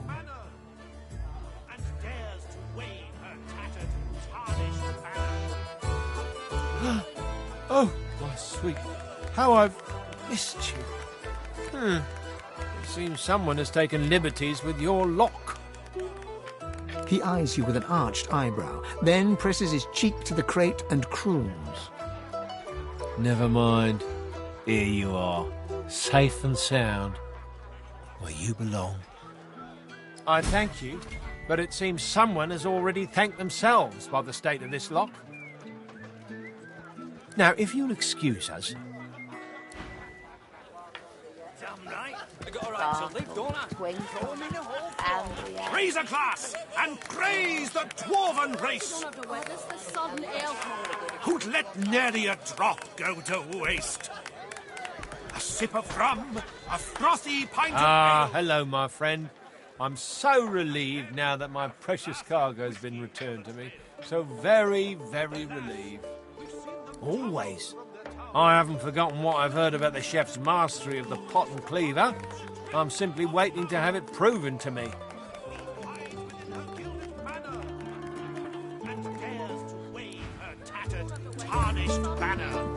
Hello, my friend. I'm so relieved now that my precious cargo has been returned to me. So very, very relieved. I believe we've already said everything there is to say on that subject. Always. I haven't forgotten what I've heard about the ship. I got a right to live, don't I? Throw him in a hole for all I care. I don't think you know even a smaller good if it beat you on the arse.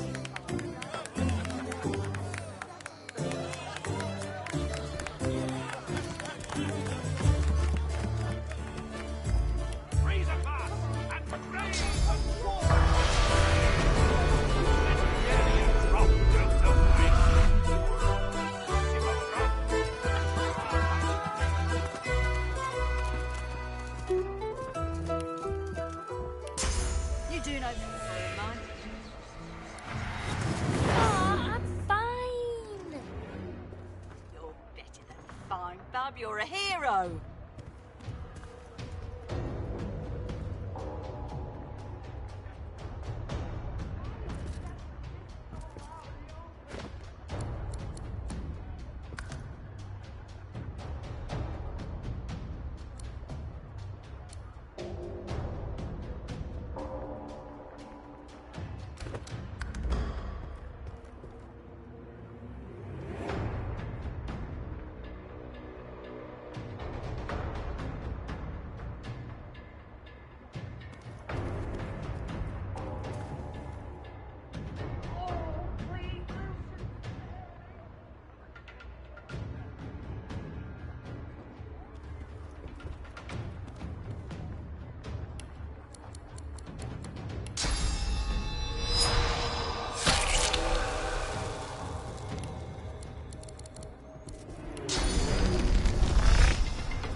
Is mine.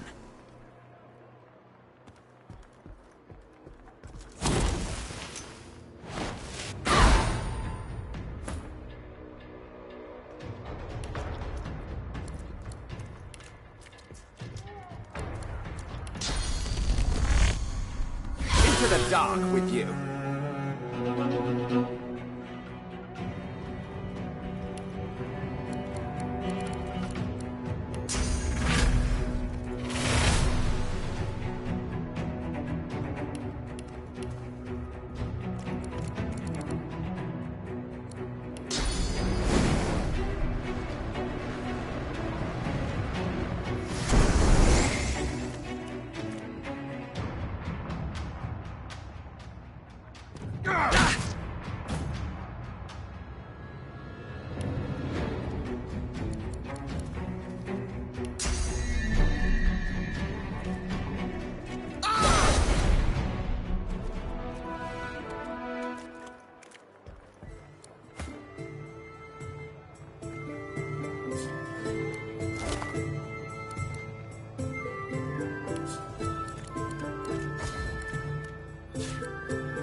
Come on, can't I go and play with the others?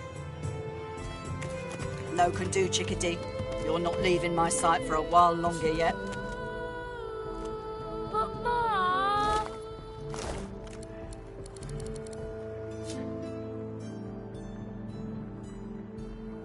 Come on, can't I go and play with the others? Well, there's a fun face. Byron and I are patching up before we head home. Hope the Order folks are treating you all right. You stay out of trouble now.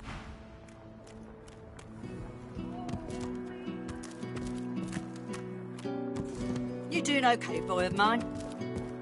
Ma, I'm fine. You're better than fine, son. You're a hero.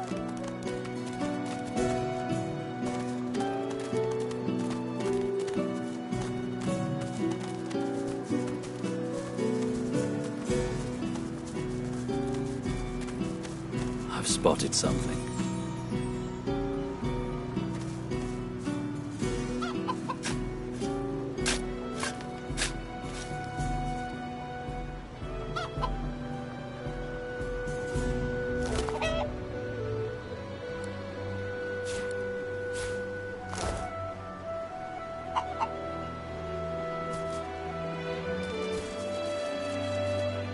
Well, ain't you a tall drink of tallness?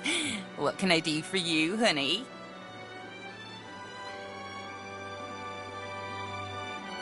She fluffs them and coos. You're so very, very sweet to notice, honey. Ain't easy keeping him so nice in a dusty town like this. But I do take pride in him. Sure, why not? Not all of them hatch, you know. And between you and me, honey, I don't mind the taste of an omelette now and again. Go on and scoot then, honey.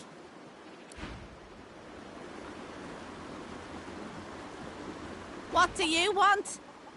Can't you see I'm busy?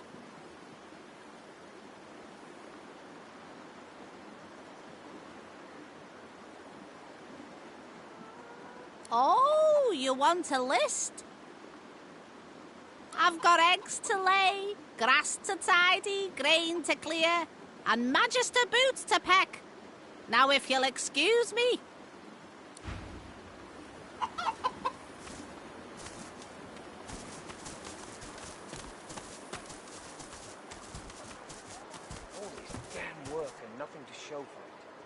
The cat stares up at you.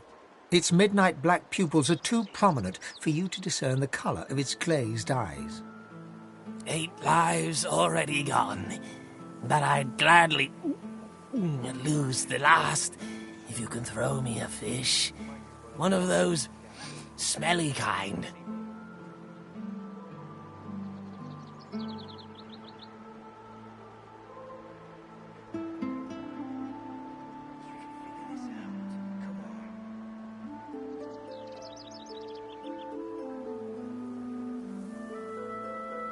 The cat eats the fish in a few seconds' time, then looks up at you and gives a groggy meow.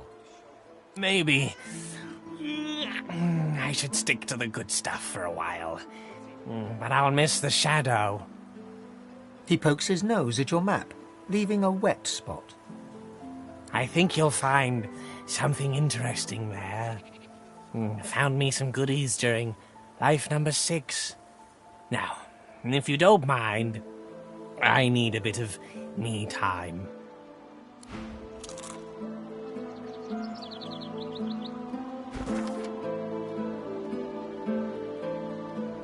It doesn't make sense. I'm missing something.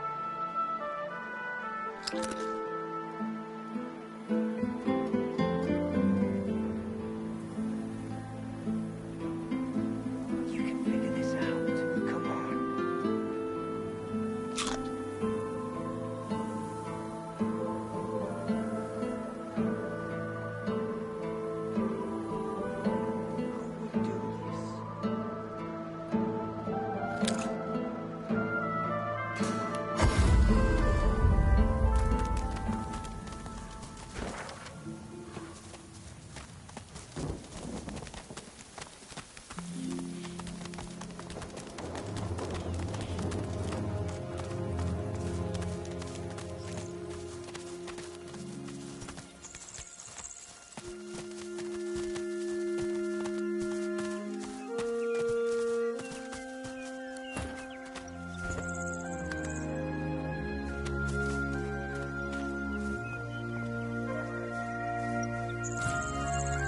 Got to come up with something. Can't keep her locked up forever. The man sees you approach once more and flicks his pipe to the side of his mouth in order to facilitate a scowl. I told you already, stranger, I'm busy.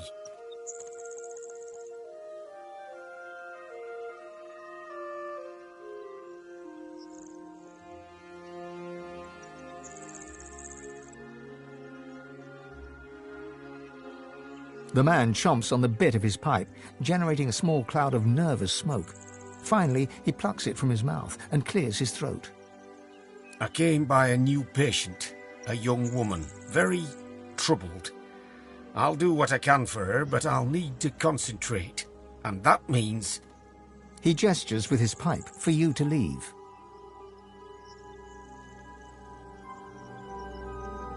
I'm still trying to figure that out. She seems afflicted with some sort of rabidness. It makes her difficult to approach and nigh on impossible to treat. I had no choice but to lock her in my cellar, for her safety and my own.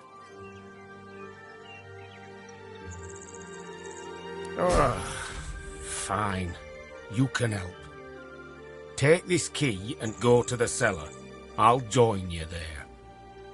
Just be careful. I wasn't jesting before. She was already a powerful sorcerer by the looks of things, but whatever it is that's happened to her, it's left her dangerous.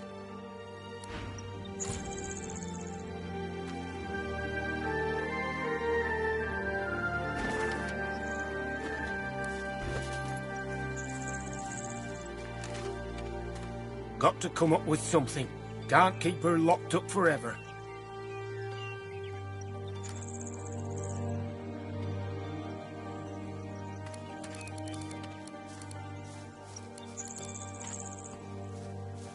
What could have done this to her?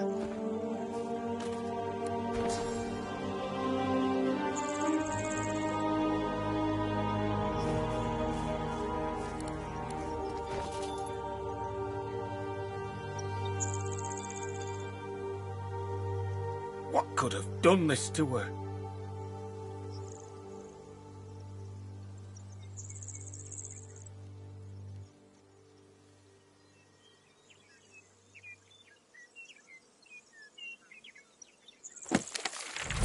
There must be some potion that can calm her.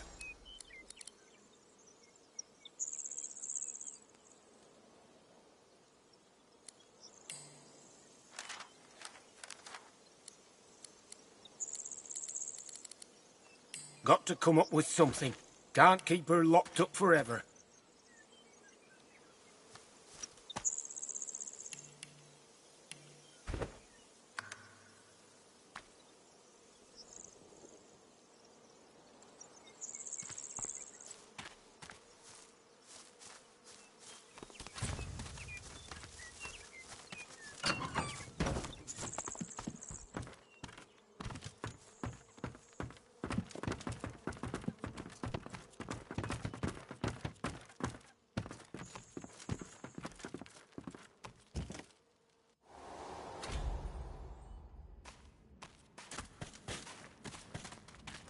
Why would someone do this to another person? Across the cellar, a shape bearing some resemblance to a woman lurches around to face you. It utters a marrow-curdling gurgle. She senses us. Be calm and quiet. No sudden moves.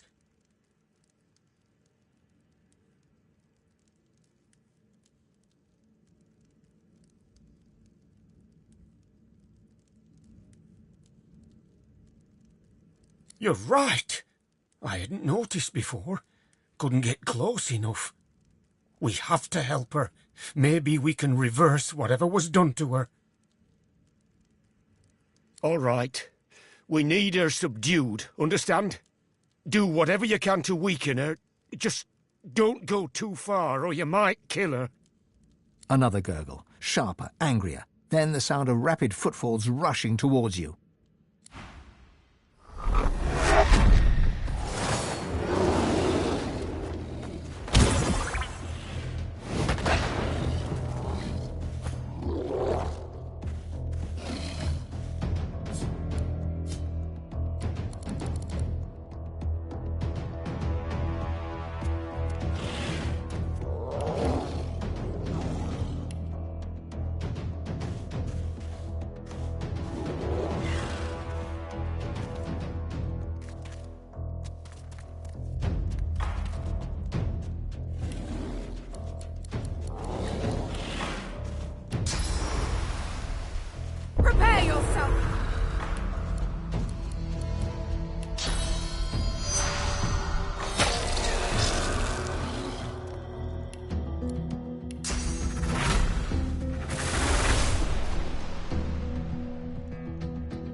too strong. She must be weakened, or there's no way to help her.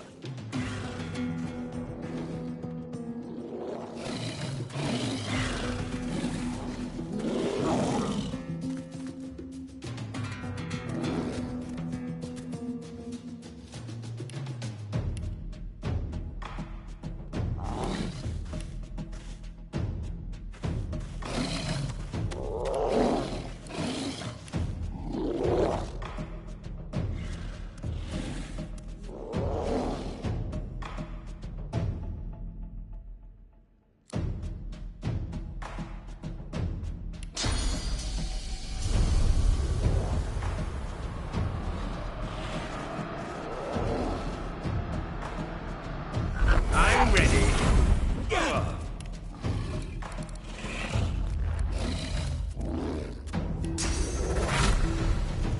I'll yield to none.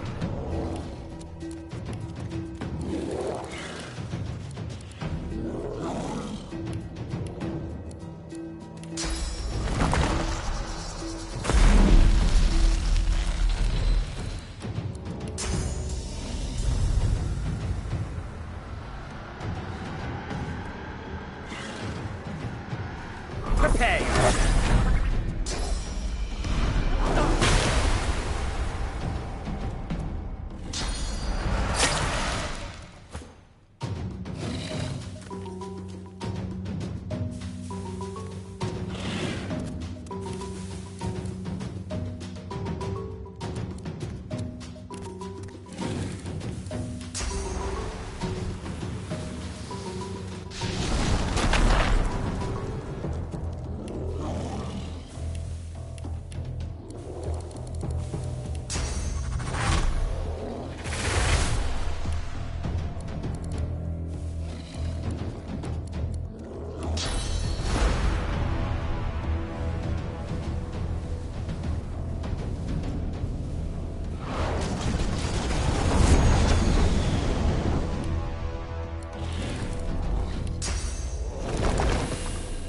Glory is mine.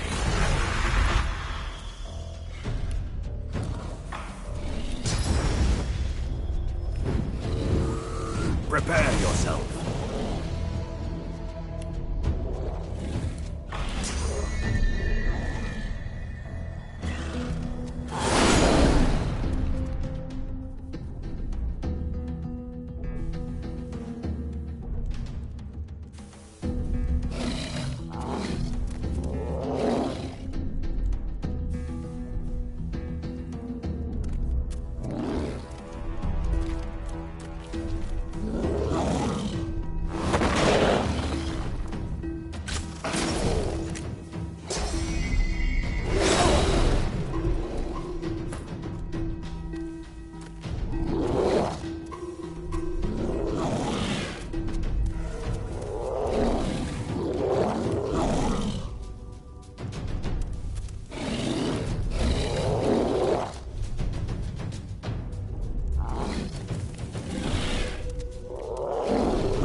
Across the cellar, a shape bearing some resemblance to a woman lurches around to face you. It utters a marrow-curdling gurgle.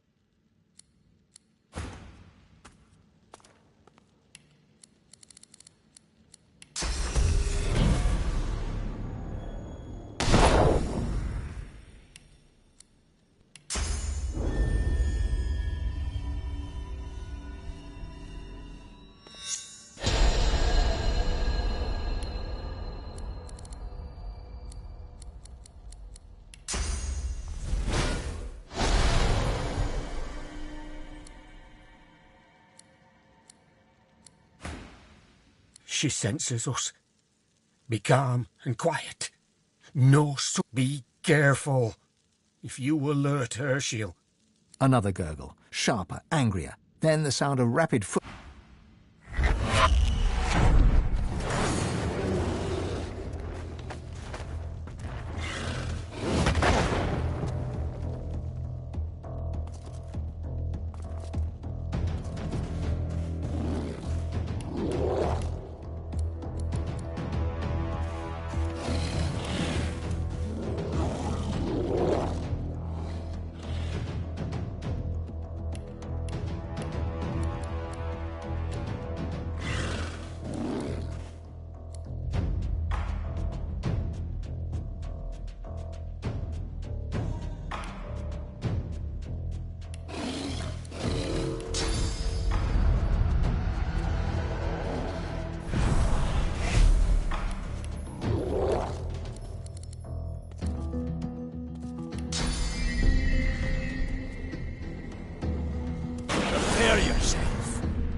You're not trying to escape, are you?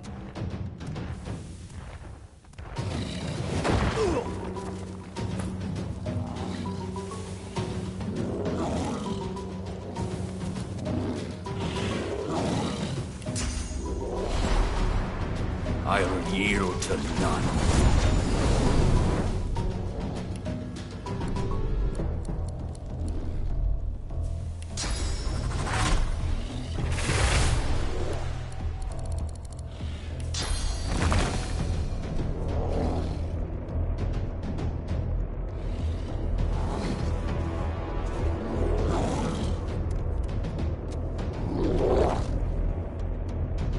I'll yield to none.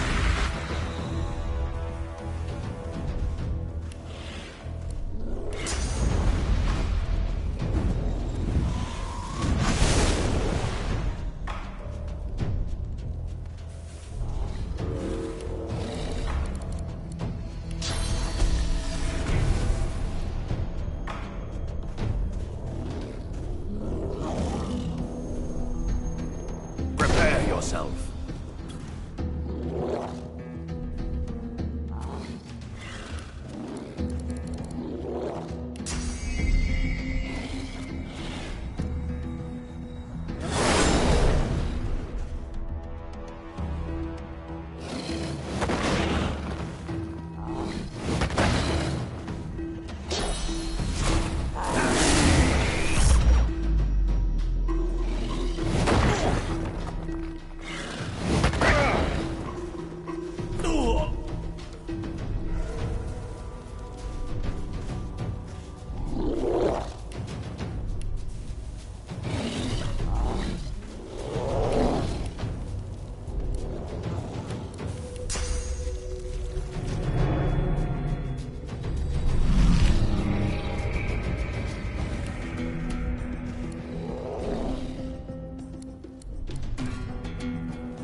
Into the dark with you.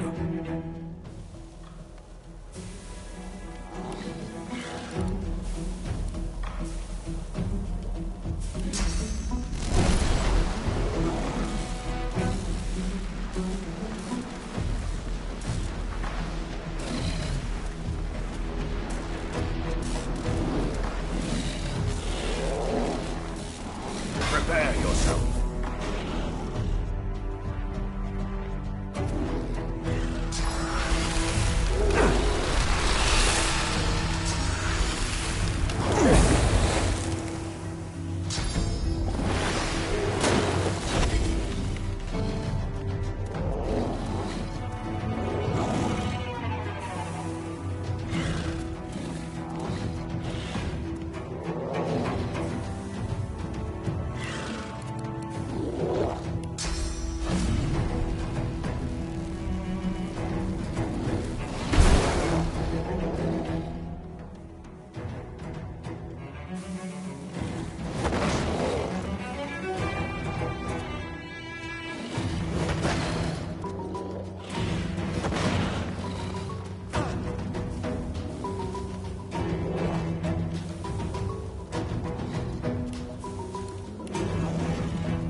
Poor thing.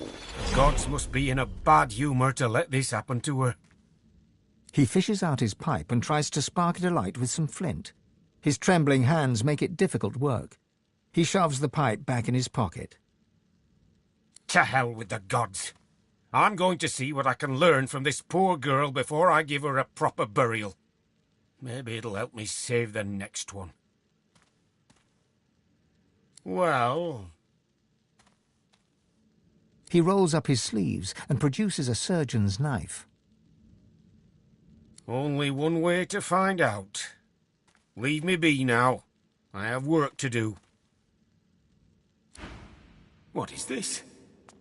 Something lodged inside her. In her head.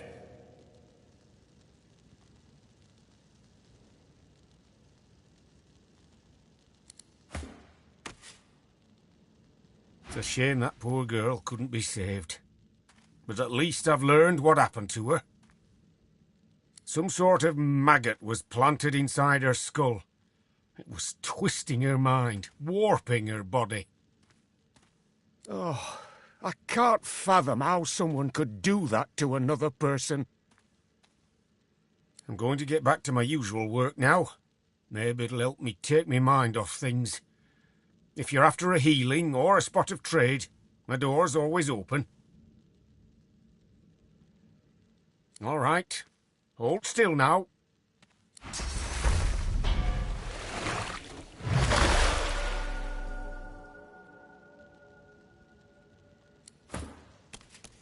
It's a shame that poor girl. Some sort of... Oh, I'm going to get back to my usual work. All right.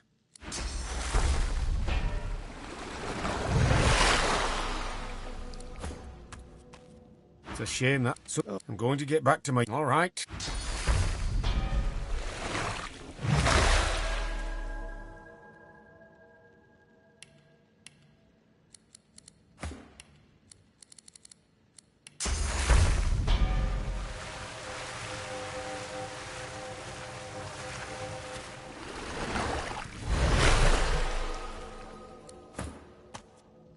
Back again, eh? All right.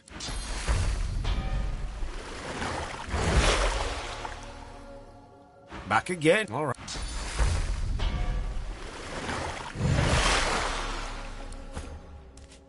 Back. All right.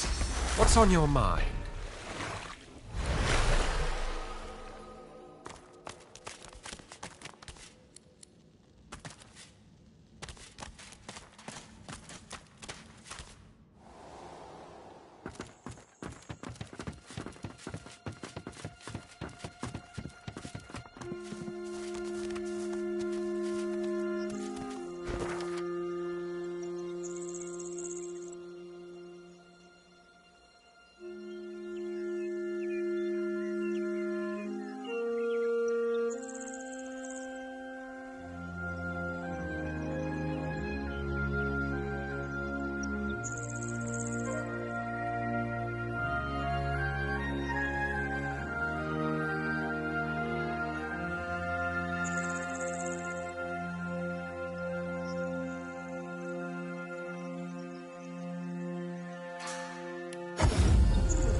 Looks like this place has seen better days. Much better days.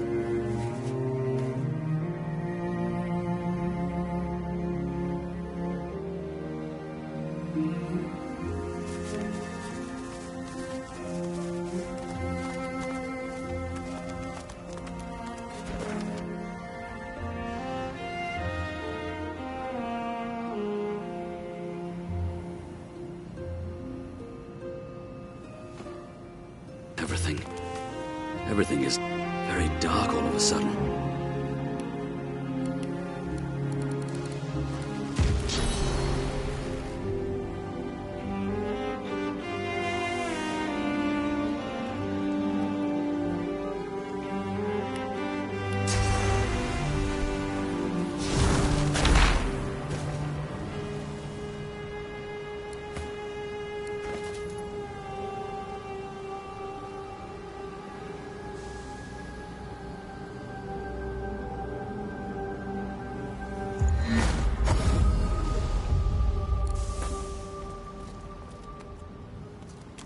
Whoa!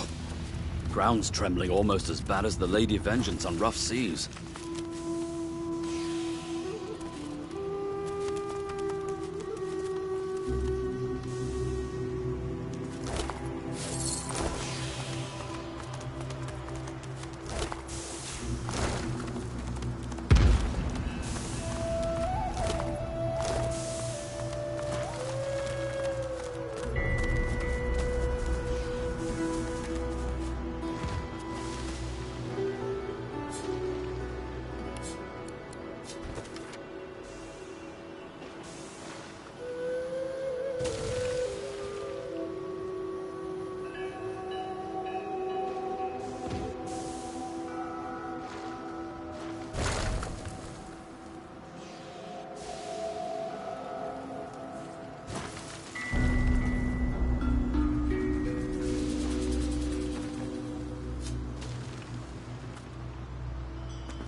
What's that?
I've spotted something.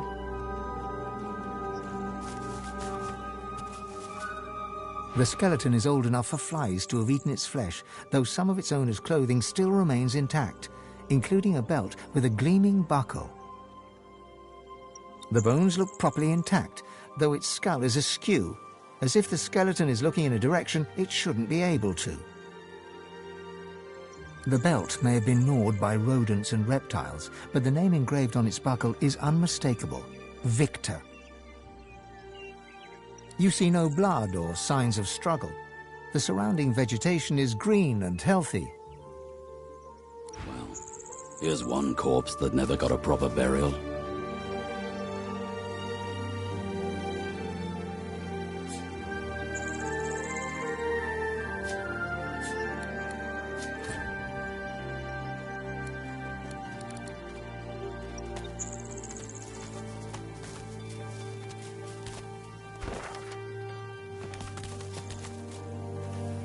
The shaggy dog keeps his distance, wary eyes sizing you up as his hackles rise. You run away. Everyone here run away. All run from something.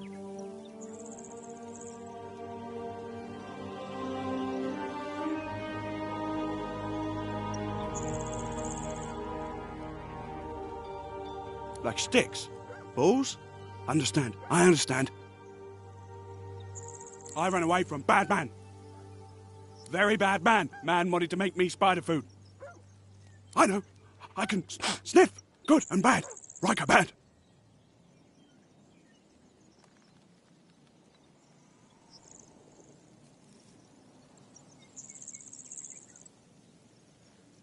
Bad man. So bad. I liked his house. Big garden of stones. Lots and lots of bones to dig. Good, tasty bones.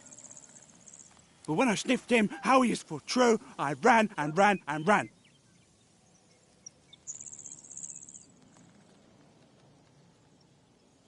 He paws a few tentative steps closer and sniffs all around you, nose wrinkling with concentration.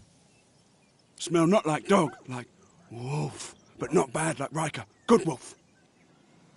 He bounds forwards and licks your face effusively. His breath stinks of graveyard clay and ancient bones. Immediately, you feel an allergic reaction developing on your cheek, hot red blotches spreading in an angry rash. The dog scurries away to sniff about the area, leaving you with his approval and an itchy face.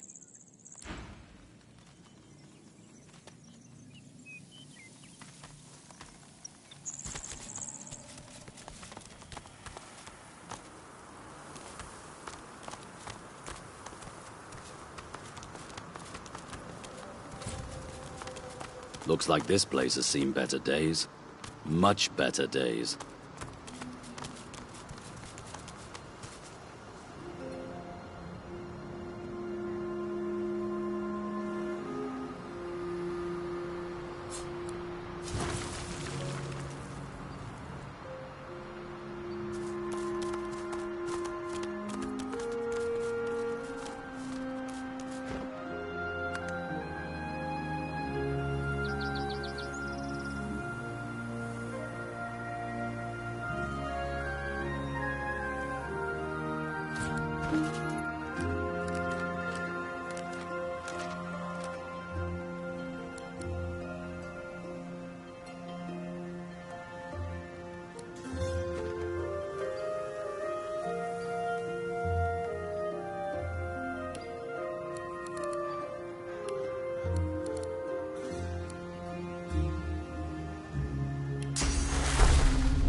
anybody.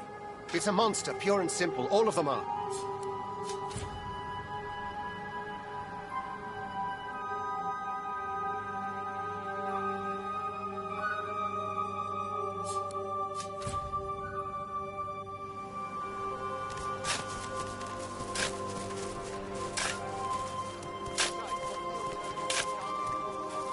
Gareth toils in monotony. Gareth freezes, then turns slowly towards you. His breaths are steady, his voice a monotone. I'm digging my murdered parents' graves. I'd ask that you show your respects. Gareth moves to continue his task, but his cadence falters. He pauses, silence hangs, begging to be broken. No, of course you didn't. Godwoken, I've seen Seeker's blood seeping into the sand. I waded through corpses on the deck of the Lady Vengeance. But when the lifeless eyes looking back at you are your own mother's, I just didn't know. I didn't know what darkness lied beyond pain. Now, well, now I do. Gareth shies away from you. His eyes pass over the half-filled graves, and he takes a shuddering breath. Comfort! Even Lucian has none to spare. I've prayed to him, an endless litany. How many tears do I have to shed? How much must I lose for him to listen? No comfort, only recompense. Against Dallas's cronies, against the abomination that carry out their commands. The monks do the dirty work, and the whites keep their robes clean. Convenient! The monks that did it, they're still in the house, spreading their rancid smell. Paladins came to clean up the mess. In the name of Lucian, they say, and they seem to believe it. Gareth forcefully exhales and looks past you to the nearby house. You fear he might snap the shovel's handle in two.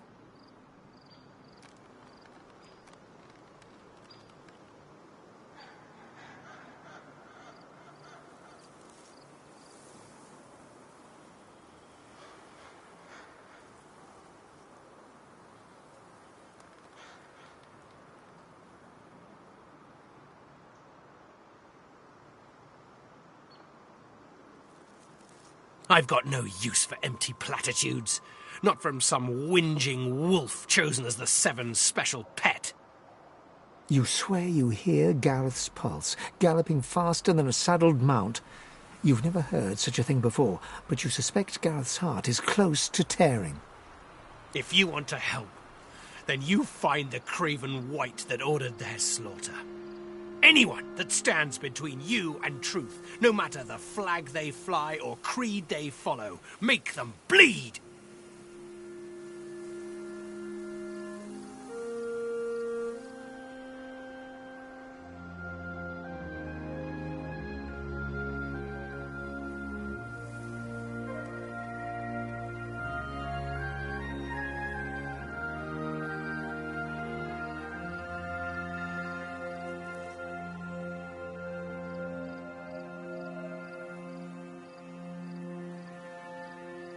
His hand moves from his shovel to his sword. He wipes his forefinger along the blade, opening a bloody gash. He stares at the wound, then wipes the blood across his glistening forehead. Do it, or don't. I will see justice done.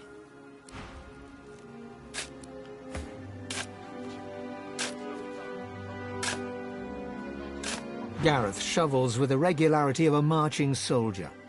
Gareth moves to continue. No, Godwoken, I just didn't know. I didn't know what darkness... Gareth. The monks that... Gareth forcefully exhales and looks past you to the nearby house. You fear he might snap the I've gotten... You swear... If you want to help, then you find the craven wight that ordered their slaughter. Anyone that stands between you and truth, no matter the flag they fly or creed they follow, make them bleed! His clenched jaw tightens further, and then, in an instant, Gareth's guard is broken. Tears well in his eyes. With every blink, a pearl of grief falls to his cheeks. My parents, they did nothing to deserve this. They were good. Honest. More honest than me. I'd give my own life to bring them back. I never got that last chance to tell them I loved them. I never got to say goodbye. You're right. There's nothing more to be done here. Lucian, forgive me. And please, Godwoken, please forgive me too.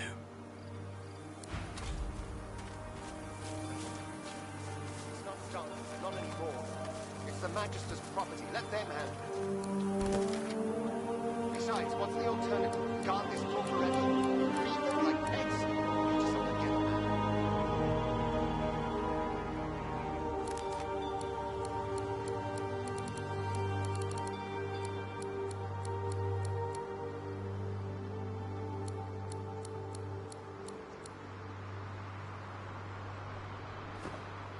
That thing isn't Donna.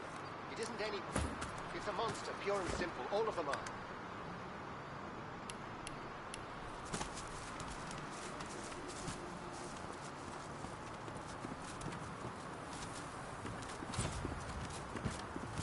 The two paladins Gareth mentioned are arguing in front of the door to the modest farmstead. As they notice your arrival, they stop talking and look at you quizzically.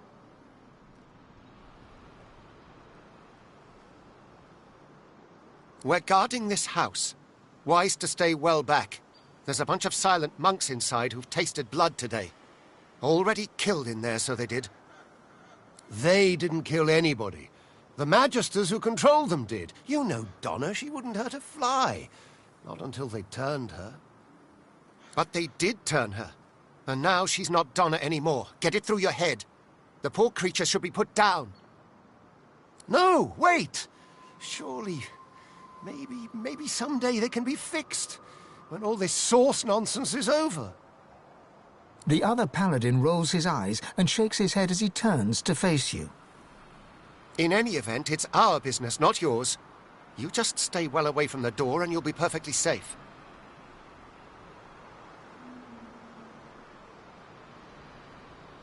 We're guarding it. And believe me, you don't want to go in there. There's a bunch of silent monks inside who've tasted blood today. Already killed in there, so they did.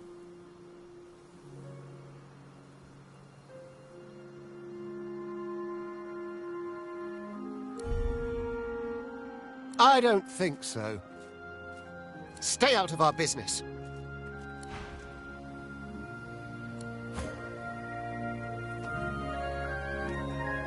I can't.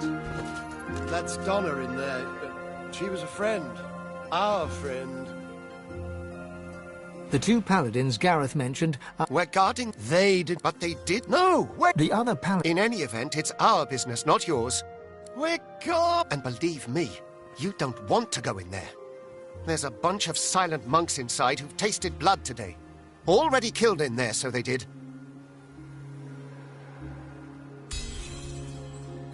Here, take the key and in you go. We're not going to lay down our lives for some silent monks. But, fine.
Emaciated of body and spirit, this silent monk stands straighter than the others, the remnants of military bearing clear in her posture.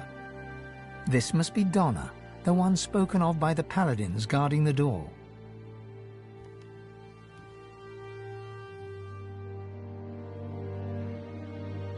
She gives no indication at all that she has heard you, save for a single tear dripping from one eye.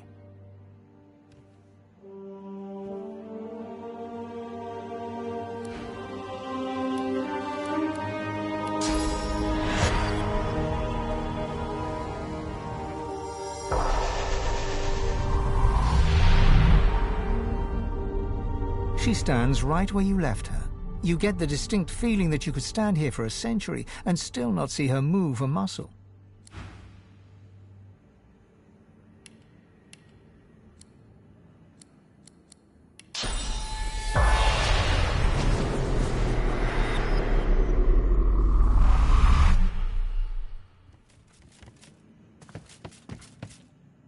May Gareth always choose the right path. Nothing we didn't see coming. We always knew Gareth was fated for greatness. As a boy, he'd leap through the fields with wooden sword in hand, slaying imaginary demons, protecting us from whatever evil he would dream up. We also knew that good men make enemies. We knew evil would come, and so it did. Not as a demon or as a witch, but as a man Gareth once knew as a friend, Jonathan. He watched eagerly as those shambling husks descended. It seemed like a game to him, like theatre. We would never blame Gareth. The righteous always pay a price. May the Seven will it, he will always be the hero we know him to be.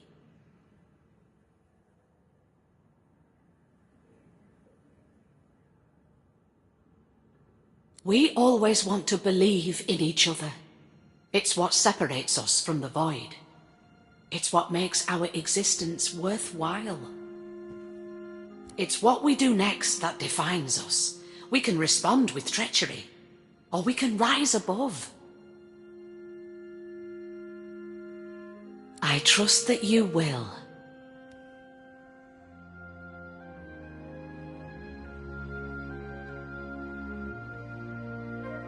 Gareth did his duty.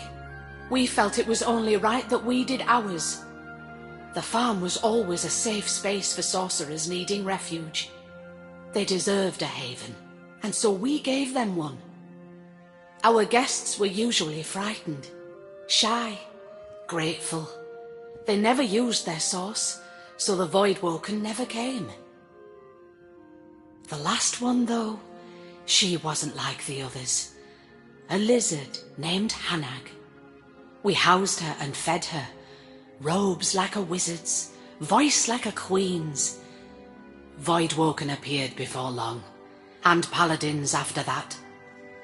She clearly drew the Magisters' attentions. Our fates were written.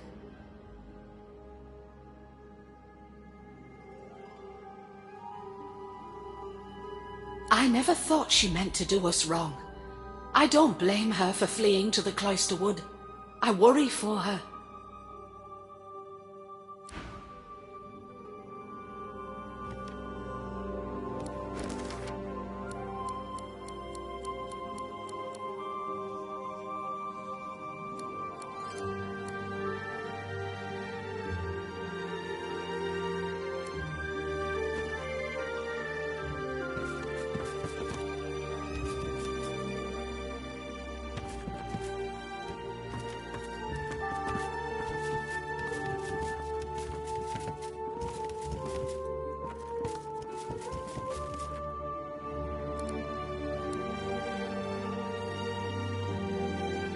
The lumpen, silent monk stands like a pillar of decaying flesh.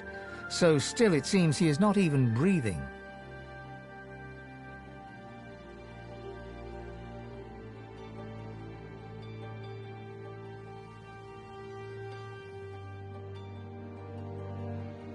All of a sudden, like a bellows, he exhales a fetid gust right into your face. The stench of rot shrouds you, coating you in a way you fear will never truly be washed away.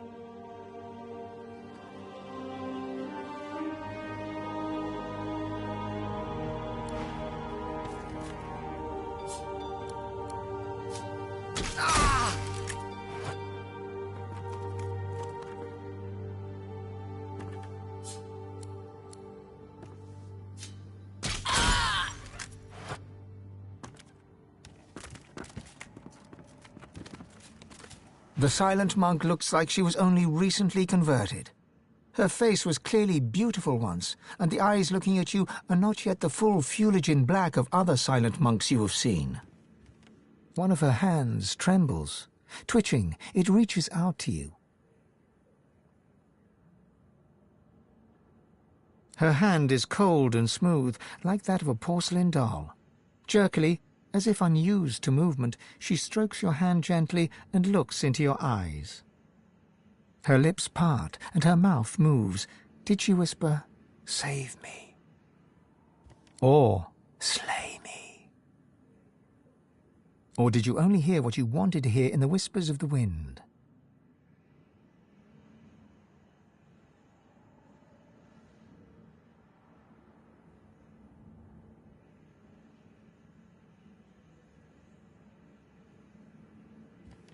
Slipping your hand free from hers, you back away and leave her standing there. Her arm remains outstretched, stroking, as if you were still right there beside her.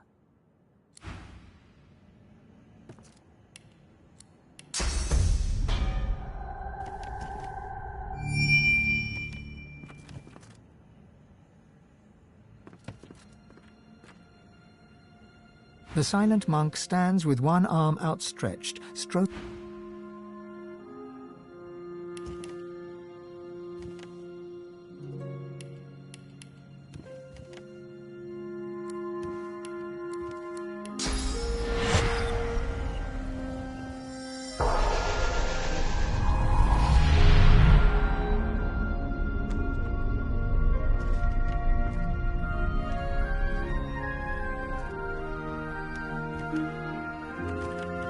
This dwarven monk hangs his head, as if looking down at his feet.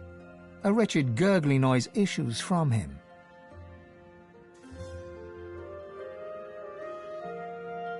Staring down into his face, you realize you were staring into mutilation. He has no eyes, his empty sockets crawling with blood maggots. The gurgling sound comes from his stitched mouth, though no meaning can be understood.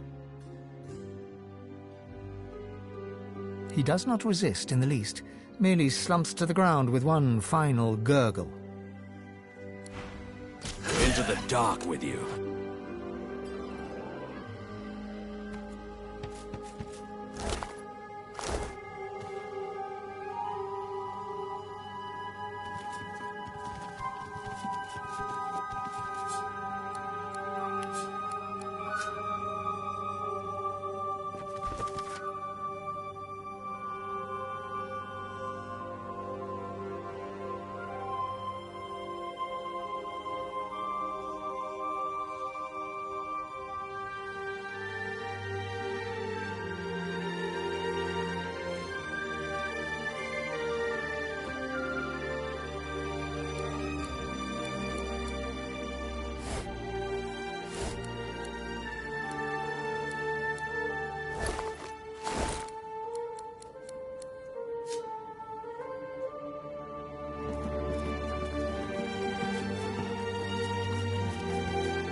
This Magister didn't die by a sword anyway. Something's afoot here.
I'll yield to none.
I'm ready.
The stench of dead Voidwoken assails you.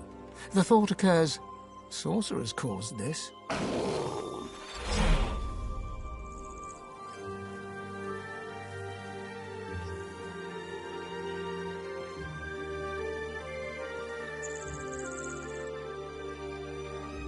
Source may have caused this, but only Source can set it right. The Magisters are blind to its light. Tyrants will dredge up any reason to silence the people. Sure, Source isn't all good, but that don't mean you can change the world order to control it either. Source is like life, a twin of death. The sooner the Magisters accept this, the better.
Villagers, some slain by Voidwoken, others perhaps not.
together, Bree?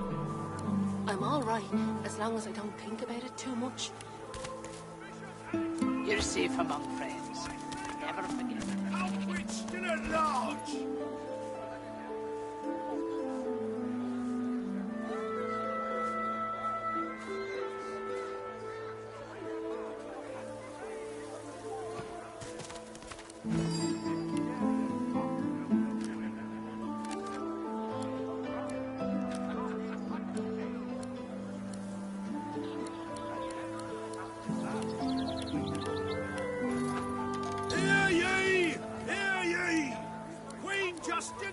Executes 24 noblemen for insubordination!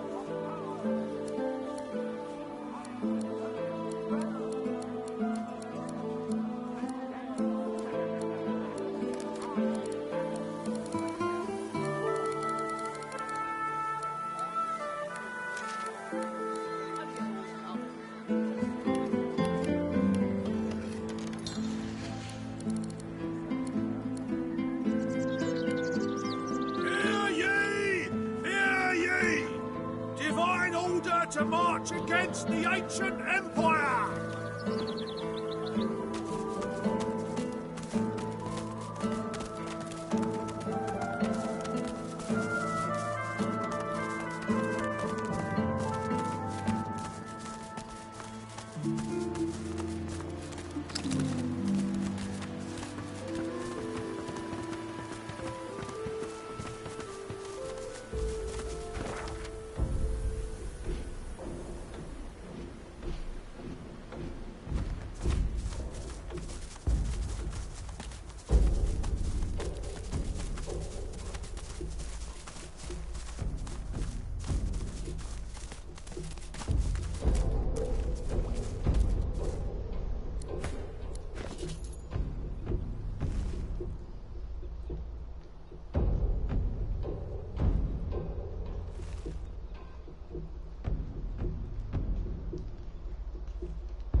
one of them. He'll carve them. I see a cage. One And by there's something in it. slowly one into your quivering flesh.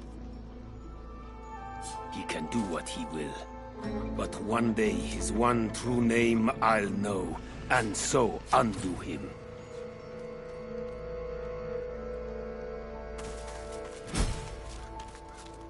In the darkness of the woods, you spot a man overlooking a cage that holds creatures crept from a nightmare.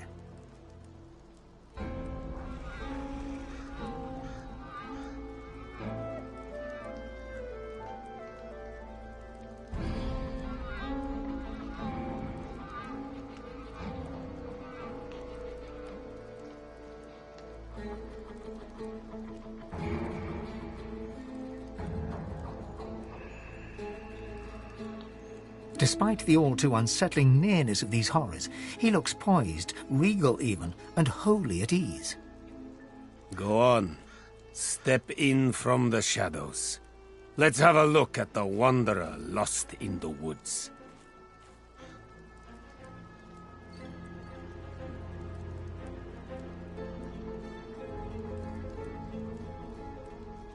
There is much weakness in Revelation. What upper hand you had, you've lost. He eyes you with a sudden intensity, makes you feel like a weight upon a scale, balanced against an unknown measure. I stand corrected. It is in the revelation that you show your upper hand. He sighs, contentedly it seems, darts his eyes to the demons, then back to you. The roads are rather dusty today, aren't they, Godwoken?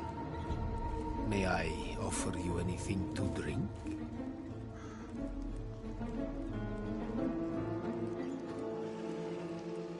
He pours 2 glasses of wine, hands you one with a polite nod of the head. Cheers. The echo of your glasses clinking billows through the forest, disharmonized only by the vicious chattering of demon teeth. To your very good health, I'm sure. Now then, please allow me to introduce myself. I am Jehan. Above all, I am a demon hunter. Underneath it all, I am what those with a flair for hyperbole call a master of the source.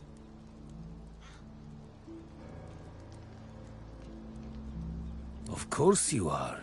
That is what Godwoken do. The answer to your next question, by the by, is yes, I will teach you, if you do something for me first. Quid pro quo, I'm afraid. A tad vulgar of me, that much I admit, but needs must when the demon drives. It will come as no surprise, I suppose, that it is a demon that drives me to seek your benevolence. I've been hunting him for a long time, and now I've managed to track him down to the island over yonder. He points towards the northeast.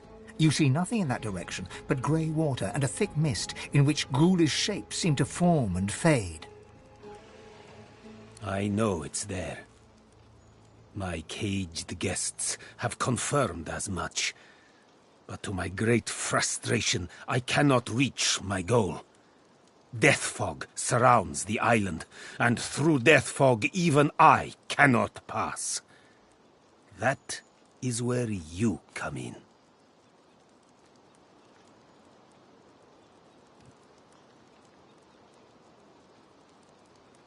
Of course, you are but a mortal. For now. But you are Godwoken as well. Surely you have a few tricks up your sleeve. Consider it a test. Kill the demon, and I will be your teacher.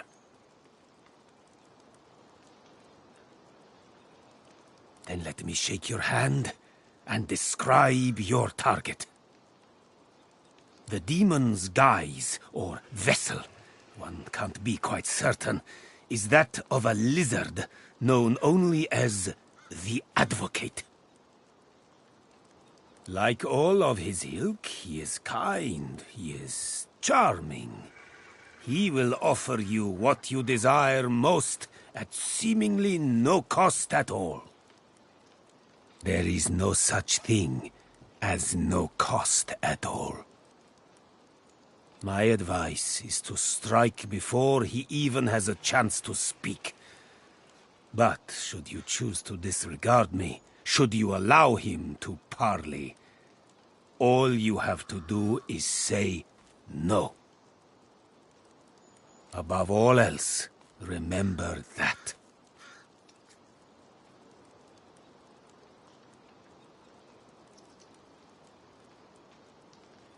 He smiles, like one would at a child, asking about the birds and the bees.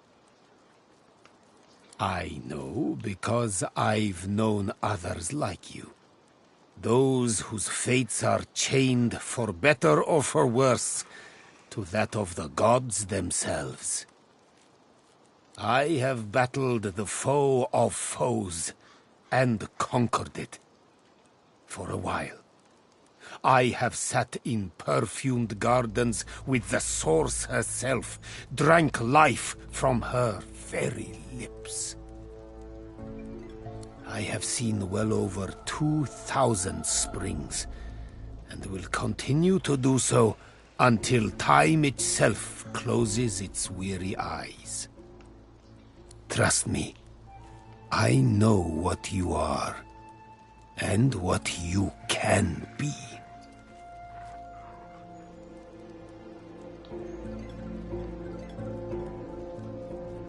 Death fog obscures any approach and hangs thick over the collapsed bridge that led to the Isle from the Driftwood Road. There is more than the mist alone there, though. Magic that evades my eyes. I also spotted a sloop further down the shoreline. But of course, a quiet afternoon's boating trip will be quite ruined once one hits death fog-shrouded waters. It is a place of irony, if you will. Once the site of an academy dedicated to the art of demon hunting, now the remnant of a dream sliced open into nightmare.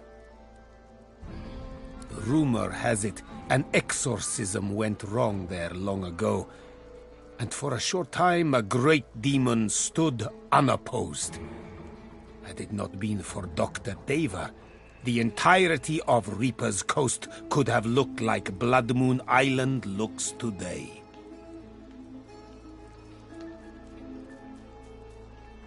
He contained the demon and its blood spawn to the doomed shores of the Isle, surrounded it with death fog, and never looked back. I met him once, during a soirée in Arx. Quite the eccentric is Dr. Daver. But then again... He looks you up and down. Aren't we all?